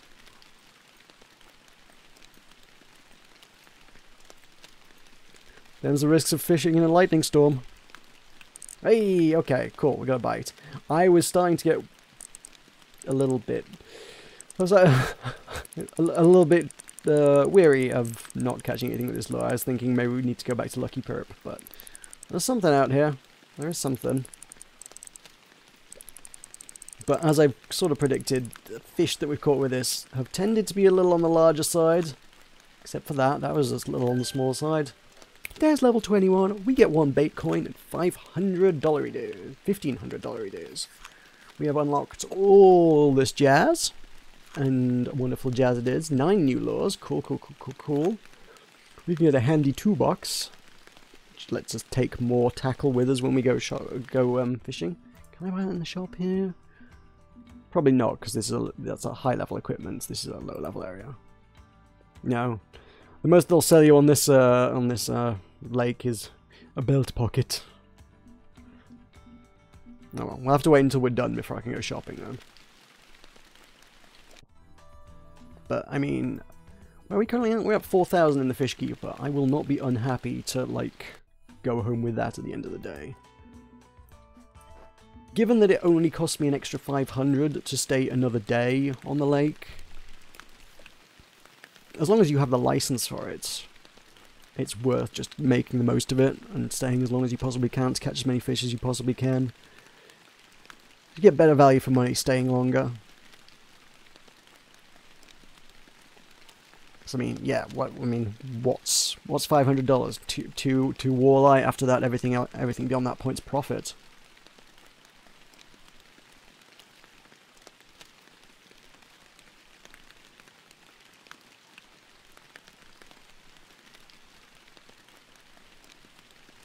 It's just that initial travel cost that's kind of expensive. But if you can still completely outdo that in one day's fishing, great. It's just that in order to buy new stuff, you will end up having to make more trips, I suppose. If you keep doing lots of short trips.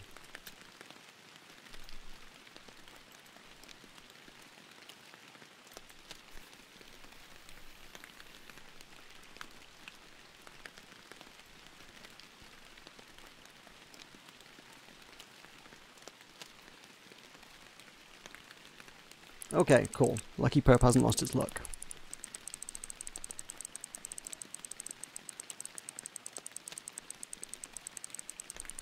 That's holding steady at 53.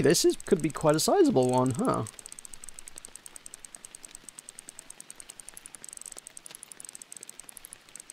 It's always just good just before you start actually fighting the fish, just to kind of just to assess the situation and feel for it there. Just kind of let's see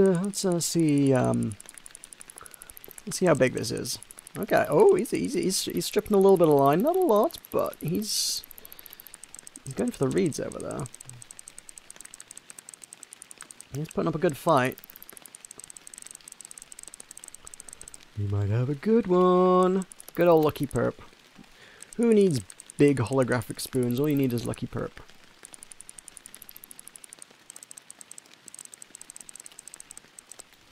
I've not even really tried other styles of spoon on this lake, honestly. There are a bunch of different lures you got, and like all of the interesting and noteworthy fish worth looking at on this lake. If you look at them in the Fishipedia, as I'm going to continue to call it because that's a great word, all the information on them is just like, yeah, they like narrow spoons. I'm like, okay then, narrow spoons it is. They also like really hyper advanced lures that are only available to like level 35 plus players. And it's like, okay, so you know, I don't have access to these. I cannot use these to catch this fish. The only lures I have access to that work on these fish are the narrow spoons. Come on in. Nice! 1.506. Good.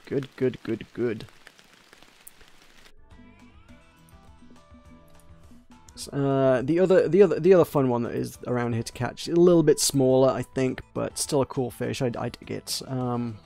Saugers, you can get, they're typically 1 to 2.5 kilos, but you can get up to 5 kilos. They're not as big, but, oh yeah, oh no, worms and grubs. Oh yeah, those are different lures. Alright, you know what?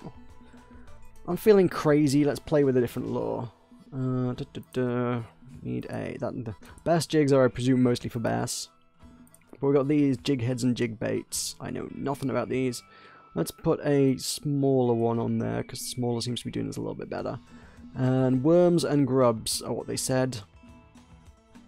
Put a nice mid-sized worm on there, I guess.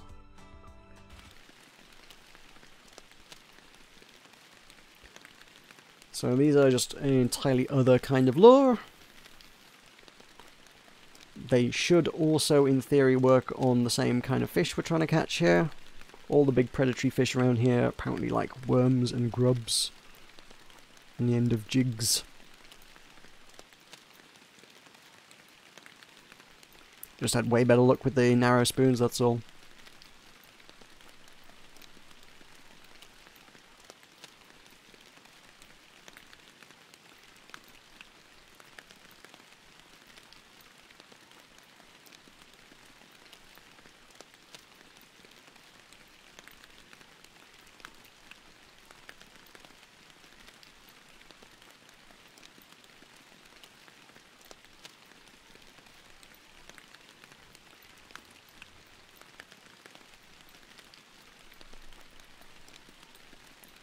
See, nothing. It's crap. Just gonna go for the narrow spoons all the way.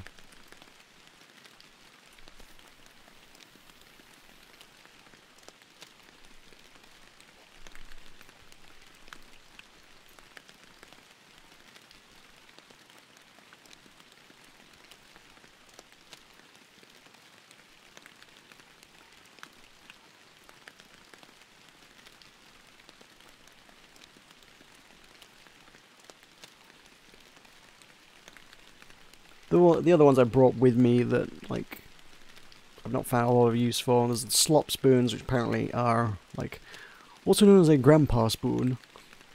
Also, they're for, like, I guess casting into the reeds more so than anything else. If there are any fish that were interested in them in the reeds, I would use them, but yeah, I guess they're smoother and got less catchy bits, so they get tangled less. They're ideal for going into places where other lures might just get caught. We've got casting spoons, medium spoons, which really, I guess they're just different types for different fish, really. They work on other fish in other places. I've not had a great deal of luck with them on this lake.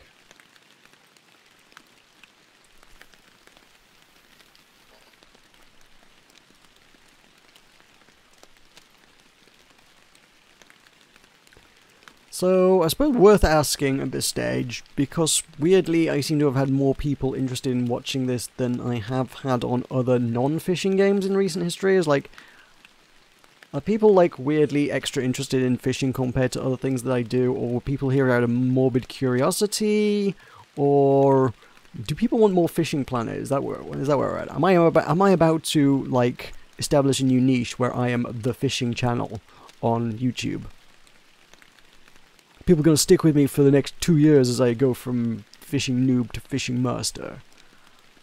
And I establish an audience of a few hundred die-hard fishing fans. Is that a thing? I'm not crazy opposed to the idea, honestly.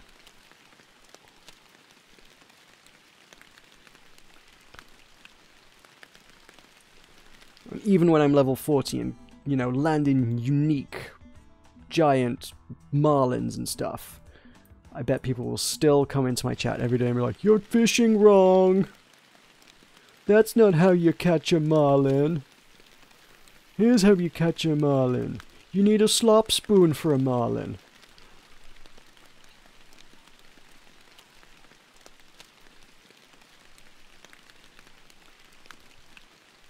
I don't know what you can catch in Alaska. Alaska sounds interesting.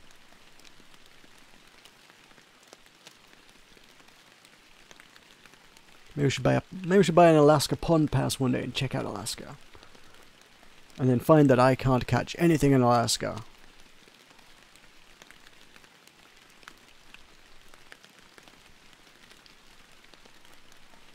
Can't really do this without having access to the map, but I'm also intrigued as to how ludicrously expensive that actually is.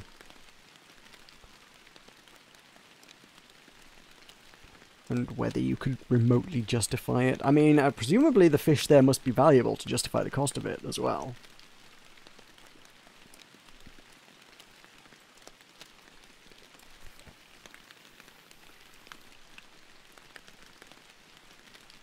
But I have trouble wrapping my head around what the end game is like at all. You saw some of those figures on the Alaska licenses. It was like, oh, to fish in Alaska for a month is like $100,000. It was like, yikes. It's kind of insane.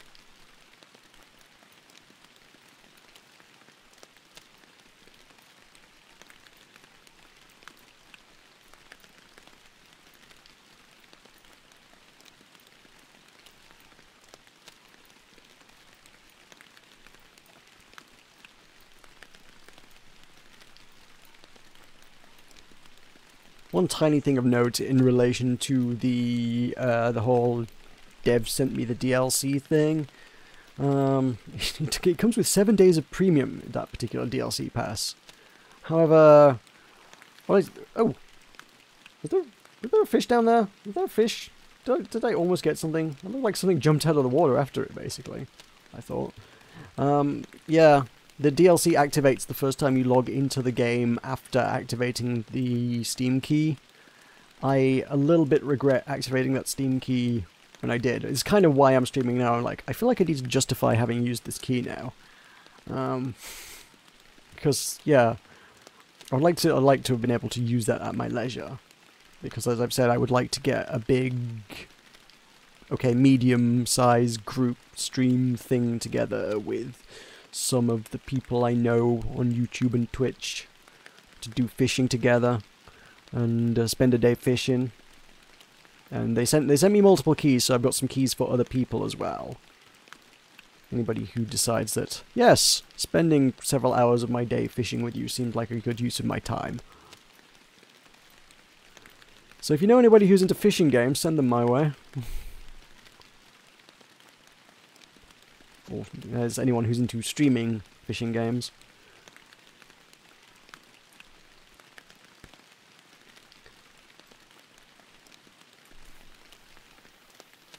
At this stage, any event I do is probably going to be... Probably looking at mid-April at this stage, actually, all things considered. Like, I'm busy this weekend. I got other plans. Weekend after is, I think, the only free weekend I've got for a while.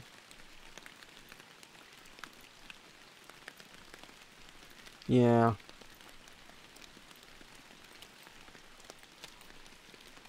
And I don't want to try and organize something with other streamers at, like, a week and a half's notice. That ain't gonna go down well. I need to tell people, be like, hey, I'm gonna do something in a month. Can you put it in your calendar? That's how you get streamers together. You're like, guys, in a month's time, can you do it? Week after that, other streaming plans are sort of scheduled in there. Other people I know are wanting to do other things that I don't know if I'm at liberty to disclose. You'll find out about it when it happens. Week after that, running another video gaming event, which is literally in a brewery. It's going to be great. I hope it's going to be great at any rate. And the week after that, I'm at PAX. Oh god, that's come up really quickly this year. Holy crap. How is PAX that soon? I need to get in touch with the guy who organises the volunteers there, because he's not got back in touch with anybody, or hasn't got back in touch with me, to say, hey, yeah, you can volunteer. Because I ain't got a ticket. I got a plane ticket. I ain't got a ticket to PAX.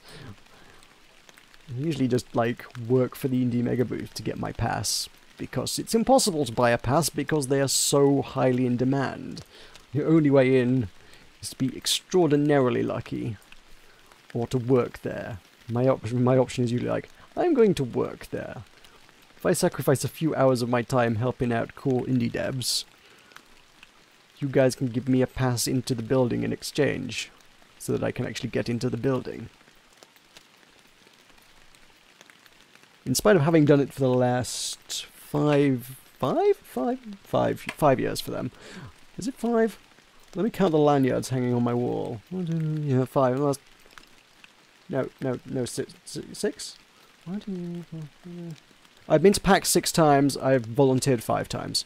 Yeah. In spite of having volunteered 5 times there, they've not, like, got back this year and said, yes, you're more than happy to help out again. We need all hands on deck. You're a veteran, you know what you're doing. You're the perfect person to help us out. We like people who know what they're doing. Normally that's the response. Mildly concerned that's not been the response this time. I could just be about to spend 7 days in America without any video gaming being involved at all, because I don't have that as an option. I mean, there are definitely worse ways to spend a week of one's life, but if I'm going to that length, I would prefer to be able to go to PAX for it.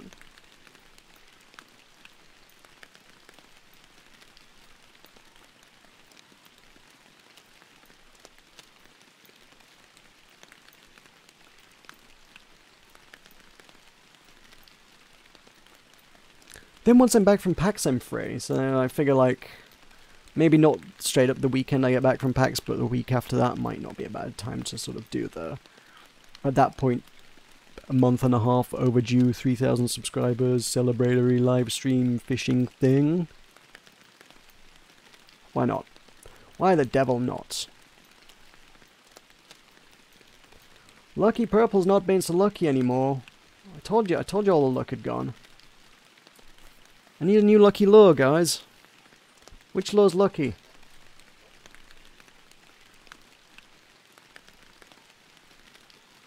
Maybe I shouldn't be twitching, maybe I should just do the straight retrieve. Or maybe I have fished all of the fish out of this part of the lake.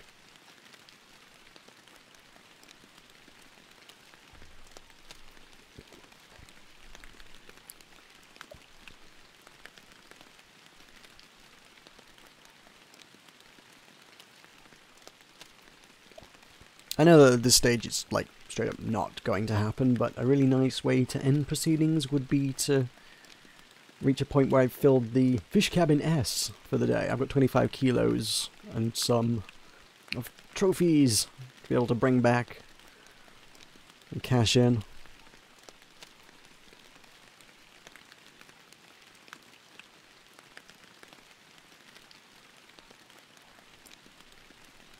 $20 seems like a respectable amount at the end of the day, though. If I can hit that. If I can hit that, I'd be pretty happy.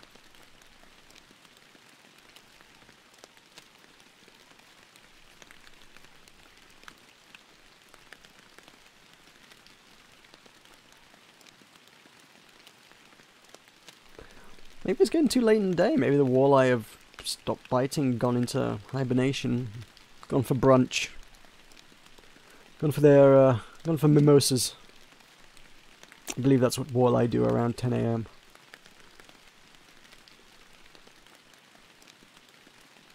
Go down to a trendy bar and have mimosas.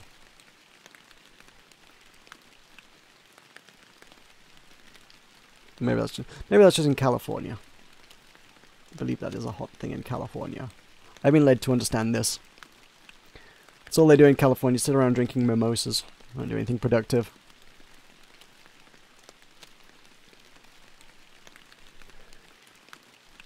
I mean, map. So yeah, the fish activity, yeah, around sort of 6, 7 AM, they were good.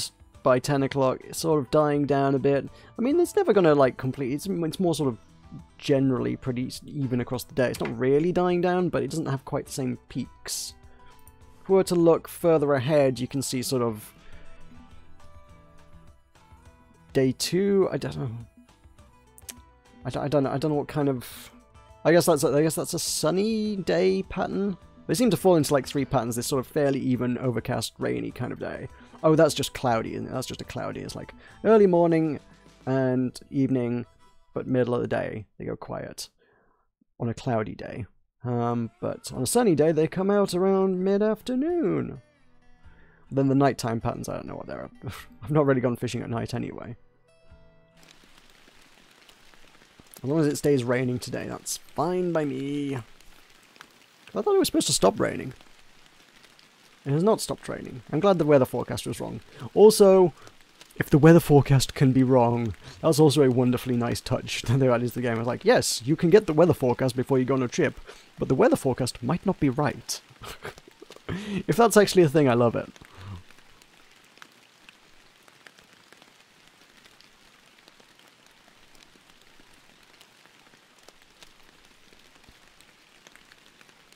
Although, I mean, ultimately, I kind of hate that that is a thing in real life. People like, every time there's any weather forecast of any sort, everyone's like, well, they never get it right anyway. Why does anyone listen to them? I was like, no, weathermen never get it right. I'm like, I'm sorry, there have been incredible advances in the field of meteorology in the last 10 to 20 years. They're actually right quite a lot of the time. There's this, I mean, you know, go back a bit, yeah, they didn't get it right as much, historically speaking. And there's this weird idea that's sort of pervaded through to modern day that, like, the weathermen are never right. Like, really, the weathermen are usually fairly accurate. You know, the people who are just doing their job and predicting the weather. It's, the news tends to take the most extreme stuff and blow it all out of all proportion, and that's what people are like, well, they're not right. When people are like, this is going to be catastrophic weather, it's going to be the most destructive weather we've ever seen, we haven't seen weather like this for 200 years, and it's just a bit blustery, or a bit wet. And I was like, well, they were wrong. I was like, no, the Daily Mail was wrong, the Sun was wrong, Metro loved to do that. Metro, if you're up with your UK tabloids, the Metro is pretty egregious. Metro and the Sun are the worst for just like stupid hyperbolic stuff. It's like, oh my god, we're all going to die because weather. It's like, oh, give over. I mean, interestingly enough, a lot of that stems, just as an aside while we're on the weather here, it's all themed. The theme is rain today. As an aside, there's the Met Office, the official people who really, you know, they're the guys that most news outlets will use as their reporting. But then there are like other independent weather outlets who still put out weather reports and things. They still have monitoring stations. They measure things and they monitor them and they put out the information. But obviously, to report on that information, people need to buy that information, and most people, when normally reporting weather, will just go straight to the Met Office because they're the official, they're longest standing, tried, true, trusted. They're the weather. But in order to actually sell stories, these other agencies, like I've seen one cited in a story as the Weather Company. It's like, the Weather Company said that this was going to happen today. And I was like, hang on, the Weather Company said that? Not the Met Office said we're going to have these incredible storms. The Weather Company said we're going to have incredible storms. Like, there's a difference here. And companies like this, the Weather Company, just, they zhuzh it up a bit. If they put out a story that's like, there will be highs of 15 today and lows of 3, and there will be a 10-mile-an-hour wind, people are just going to go to the Met Office and buy that story and report on that story. That's not a thing. But if the Weather Company, and not the Met Office, puts out a thing that's like, this hurricane is going to destroy the country, guess which one the Sun purchases and runs with as a story. They're like, the Weather Company said our country's going to be destroyed, and everyone's like, oh my god, the country's going to be destroyed, I'd better buy their newspaper and read the story. And look at all the adverts alongside it.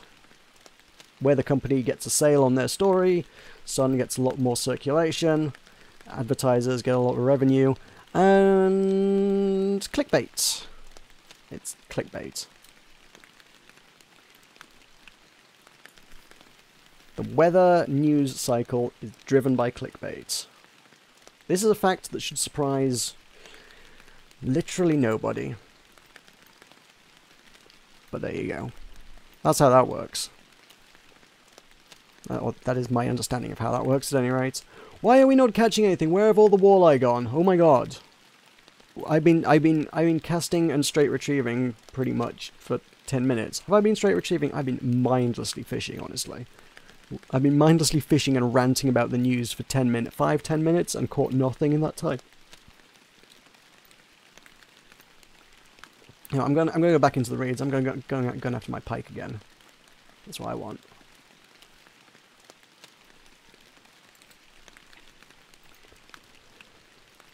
We're gonna get us a pike before the day's out. And we're snagged. Of course we are.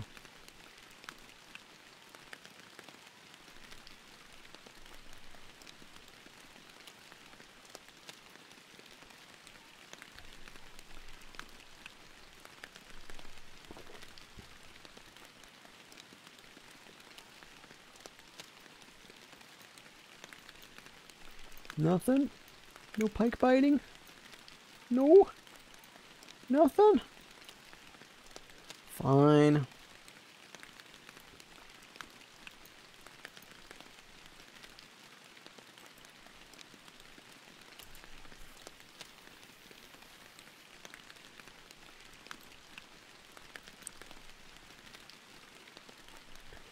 Other thing I am led to wonder about this game, and particularly I would stress specifically fishing in the rain, is what is the value of this video to the ASMR community? Should I be speaking really softly and slowly and deeply like this, with my dulcet tones? Is this good? Is this going to help you relax? Oh look, we've got a fish on the line today. I hope it's a nice fish. Maybe it'll be a trophy fish. It looks like quite a small fish though. It's a young northern pike. How about that? We got 108 coins there. Let's try casting there again. We might catch a nice fish. See, I bet there's an audience for that, right? I feel weird doing that. But, you know what? If that's what gets me famous on YouTube, I'm prepared to do it.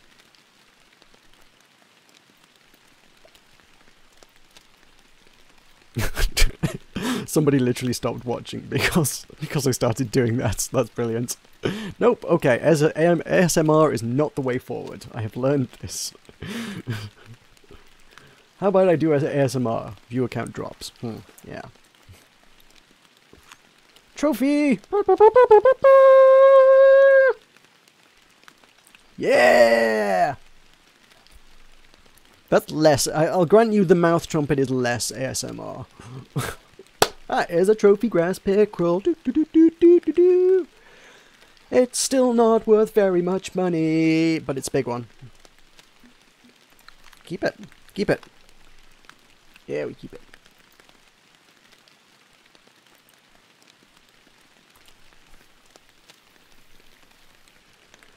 No, and here's a trophy pike, and I will be happy. I mean, you know, a pickerel is, I believe, a member of the pike family. Which is why they have similar-ish names, I guess. A pickerel is a type of pike. Pike? No? I think. I guess that's where that comes from. A pickerel. It's like a pikelet. That's a pickerel. Oh, it's a young pike. Fine. Well, no, I want to, like, if I could get an adult pike, that would be a really nice turn up for the bucks, honestly.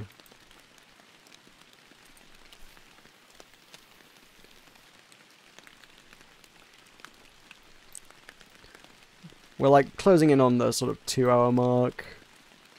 Which is sort of the point where I sort of decide whether to carry on streaming or not. I'll grant you... Ooh.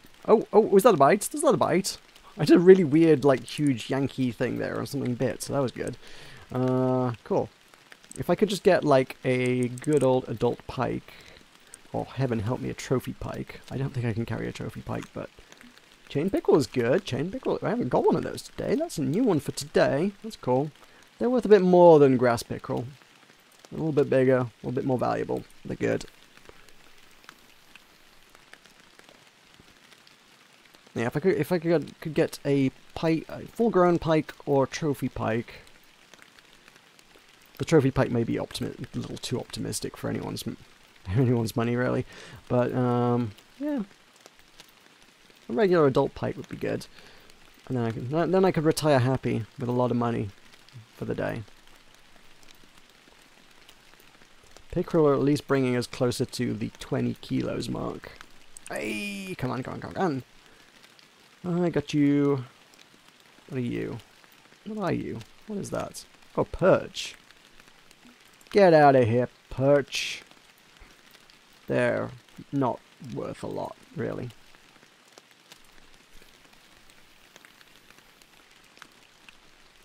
It weighs not much less than that chain pickerel, but it's worth like less than half the amount of that chain pickerel. I mean, if you can land perch, they're probably... If you can land perch and you can't land anything big, you probably make some okay-ish money out of it. You're never going to make your fortune on perch, though.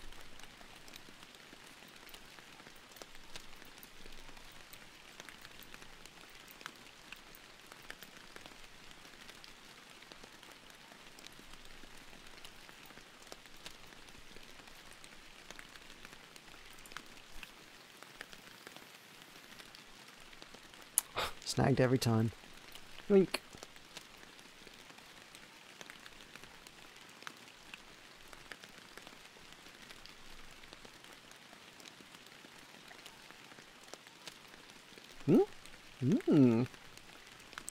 Hello.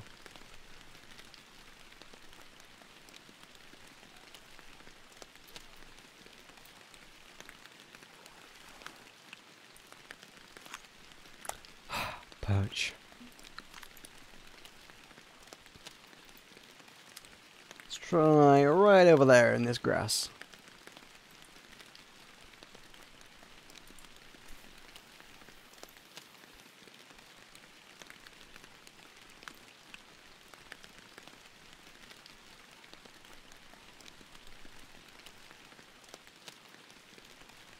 As regards something I kind of touched on earlier, which is, say, rod length.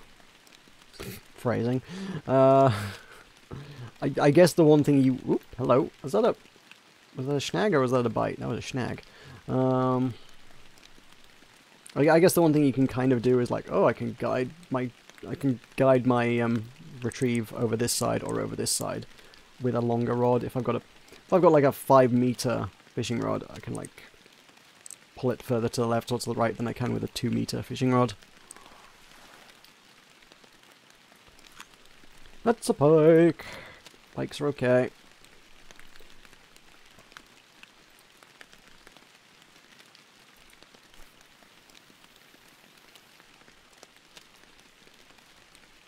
See, that was the same weight as the perch, but just a lot more money. If you're gonna fill up your bag, and the bag is limited by weight, you want the best money to weight ratio. You don't want 300 grams of cheap fish. You want 300 grams of expensive fish.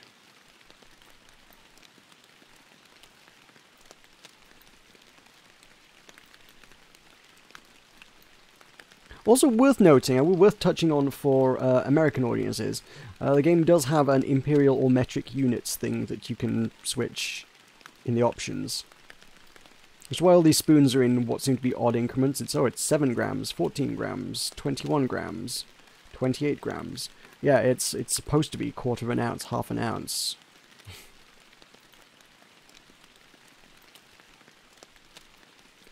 But I don't know. I feel it's weird. Britain as a country is only sort of partially divorced from the idea of imperial units. We officially have, but in colloquial everyday usage, imperial gets used to a fair extent. I frequently refer to things in inches. I don't mind the use of inches as a unit, although frankly, trying to do any sort of calculation with inches, oh, god damn it, perch. Trying to do any kind of calculations or figure anything out when it's in inches is not great. If I just want to refer to something as like, oh, it's about 3 inches big, that's fine. But if I'm like, oh wait, so it's 7 inches long, and I need to get 2/3 of that. I was like, oh no, don't even try. It's garbage, garbage units. But I don't know, when it comes to measurements of weight, that's also really, really weird. People I will refer to in stones and pounds. I'm like, oh, 11 stone. That's fine. That's okay. I know what 11 stone is. 11 stone is me-ish. Grass pickle, good.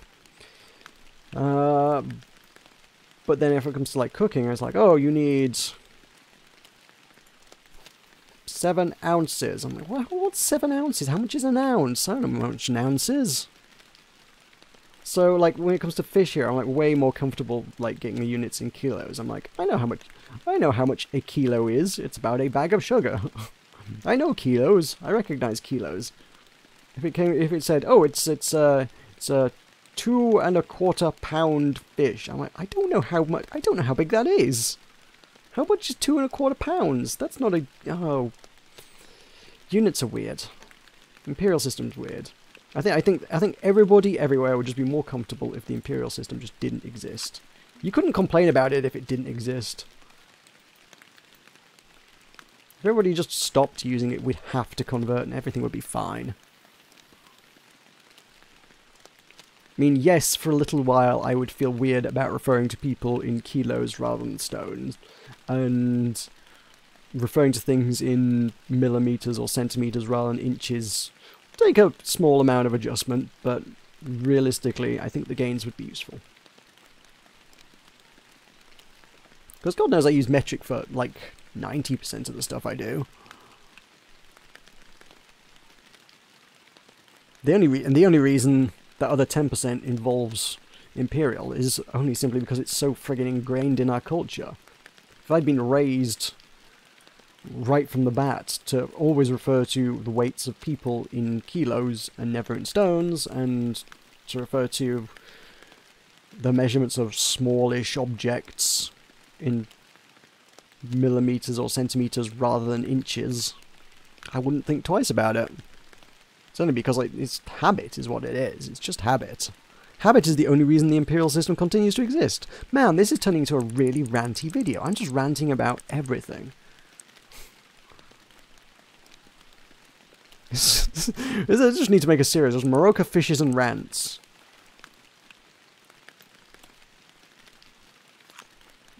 It's a pike.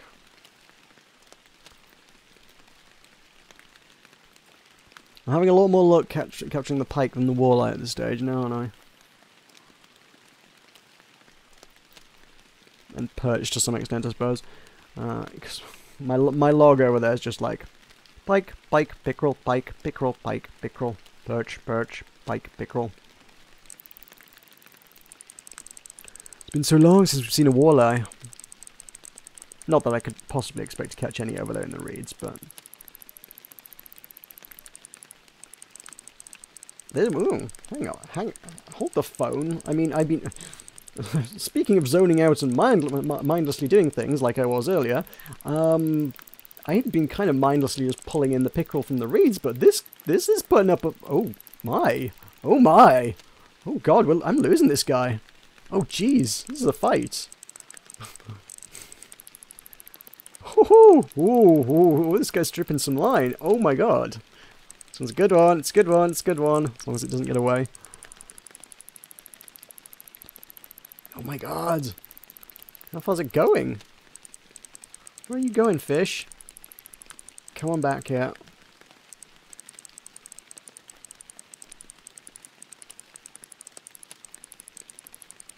This is what I was looking for. This is the trophy fish that I get to end the fishing trip on. This has got to be over 1 kilo. It's going to push me over 20 kilos, which is kind of my target. Oh my god, it's 50 meters out. It's taken another 10 meters off the line. Oh jeez.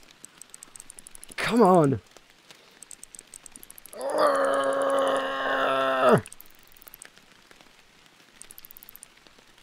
This is the one we get to celebrate with. Come on, I'm getting in slowly. There we go. It's the one we get to celebrate with. It's the one that pushes me over the 20 kilo magical arbitrary limit that I've set myself. It may even be a trophy. It's either a trophy or it's a full-grown pike. I think, given the size of it, I think it's a full-grown pike. I think it could be. I think this could be good. This could be so good. Ooh, I got a glimpse of it there. I don't know what it was. What are you? You are mine, whatever you are. What are you? Yes! 1.57 kilo northern pike. Woo! 60 centimeters. $400 dues. 81 XP gained. It's not as good XP as those walleye. Whew. That's what I was looking for. That's what I was looking for. Oh, let's have a look at our fish. Look at him. Look at this guy. Nice. Can I rotate? Oh wait, can I rotate him? I think I can rotate it. Can I rotate it? No. I thought there was a rotate fish button. You can see it from different angles. No, I can just look up. I can look up and down at it. Whew! That is the thrill of the hunt. I think we're keeping that one. 20.7 kilos worth of fish total, bringing us to a total trip worth $5,664. Nice. Very, very nice. To say that the trip cost me, what, 1,800 total? That's some good profit. There is some profit in this bag. There we go. Do I want to abandon the trip? I kind of want to go look at the shop, but I also kind of am inclined to stay on the lake. Beyond the stream, honestly, so that I can catch more fish and stay for more days and get some value out of it, and hopefully hit level 22, because then I unlock things at 22. If I leave the lake, I don't really actually gain much, and I've got to then pay another 1,500 to come back out on the lake, so I'm kind of not terribly inclined to do that. Yeah, there's not going to be a lot to buy at level 21 that I couldn't get at 20, so 22 is the magic number. You get some good stuff at 22. But we're not doing that tonight. I've still got some XP to get to 22. Maybe another night, maybe another night. Do people want to see Fishing Planet? Who knows? That's a question for the ages. It's a question for the comments section. It's a question for live chat, not top chat. Oh my god, I can't believe I didn't realise it was chats, because YouTube just didn't show me the chat. God damn YouTube. I'm going to stay here at the dock of peace, but I am going to leave it be. See, metric or imperial. I think you have to restart the game to actually apply those units, though. It's weird. It's like, yes, no, you can't keep using it. You can't just change units mid-game. We have to relaunch the game to change the units. That'd be insane. Keeping using different units. I don't know what I'm saying. My words are gone. That's what happens when I talk for 2 hours and just fish. I didn't expect to talk as much as I did today, actually. I thought I was like, I'm just going to be chilled out, everyone's going to be chilled out with me, it's going to be great. I'm not going to need to rant about anything, my voice will be fine at the end of 2 hours. You know what? It is less okay than I thought it would be. So, on that note, I think I will leave you there. So, thank you for joining me, thank you for watching. Definitely want to know if people want more Fishing Planet, because I will totally do more Fishing Planet if people want more Fishing Planet. Again, watch the space for a bigger Fishing Planet thing. Some points after PAX East. And, yeah. Got just talking stream stuff, because I always do this at the end. I've got I did pick up a copy of Tokyo Dark while it was on a little bit of a discount in the Steam sale. Tokyo Dark seems like a thing I want to play. We have the only reason we're doing this here today is because I finished 1-Bit Heart. So on the chopping block of to-do pilage, we've got 1-Beat Heart. We've got Danganronpa 3. We've got now Tokyo Dark, and oh god, Sea of Thieves comes out quite soon, doesn't it? Relatively soon. Once again, I'm going to find... I've got a bit of a lull here for a week, but once again I'm going to find myself in a place where I ain't got enough time to stream all the things I want to stream soon. I may have to put this to a vote. Could we do a vote on Twitter? I don't know. Or maybe I should try and do it on the Discord Democracy channel. I don't know. Don't know. But regardless, that's not a thing for here. That's a thing for elsewhere, and that will happen elsewhere. So thank you, and indeed, good night.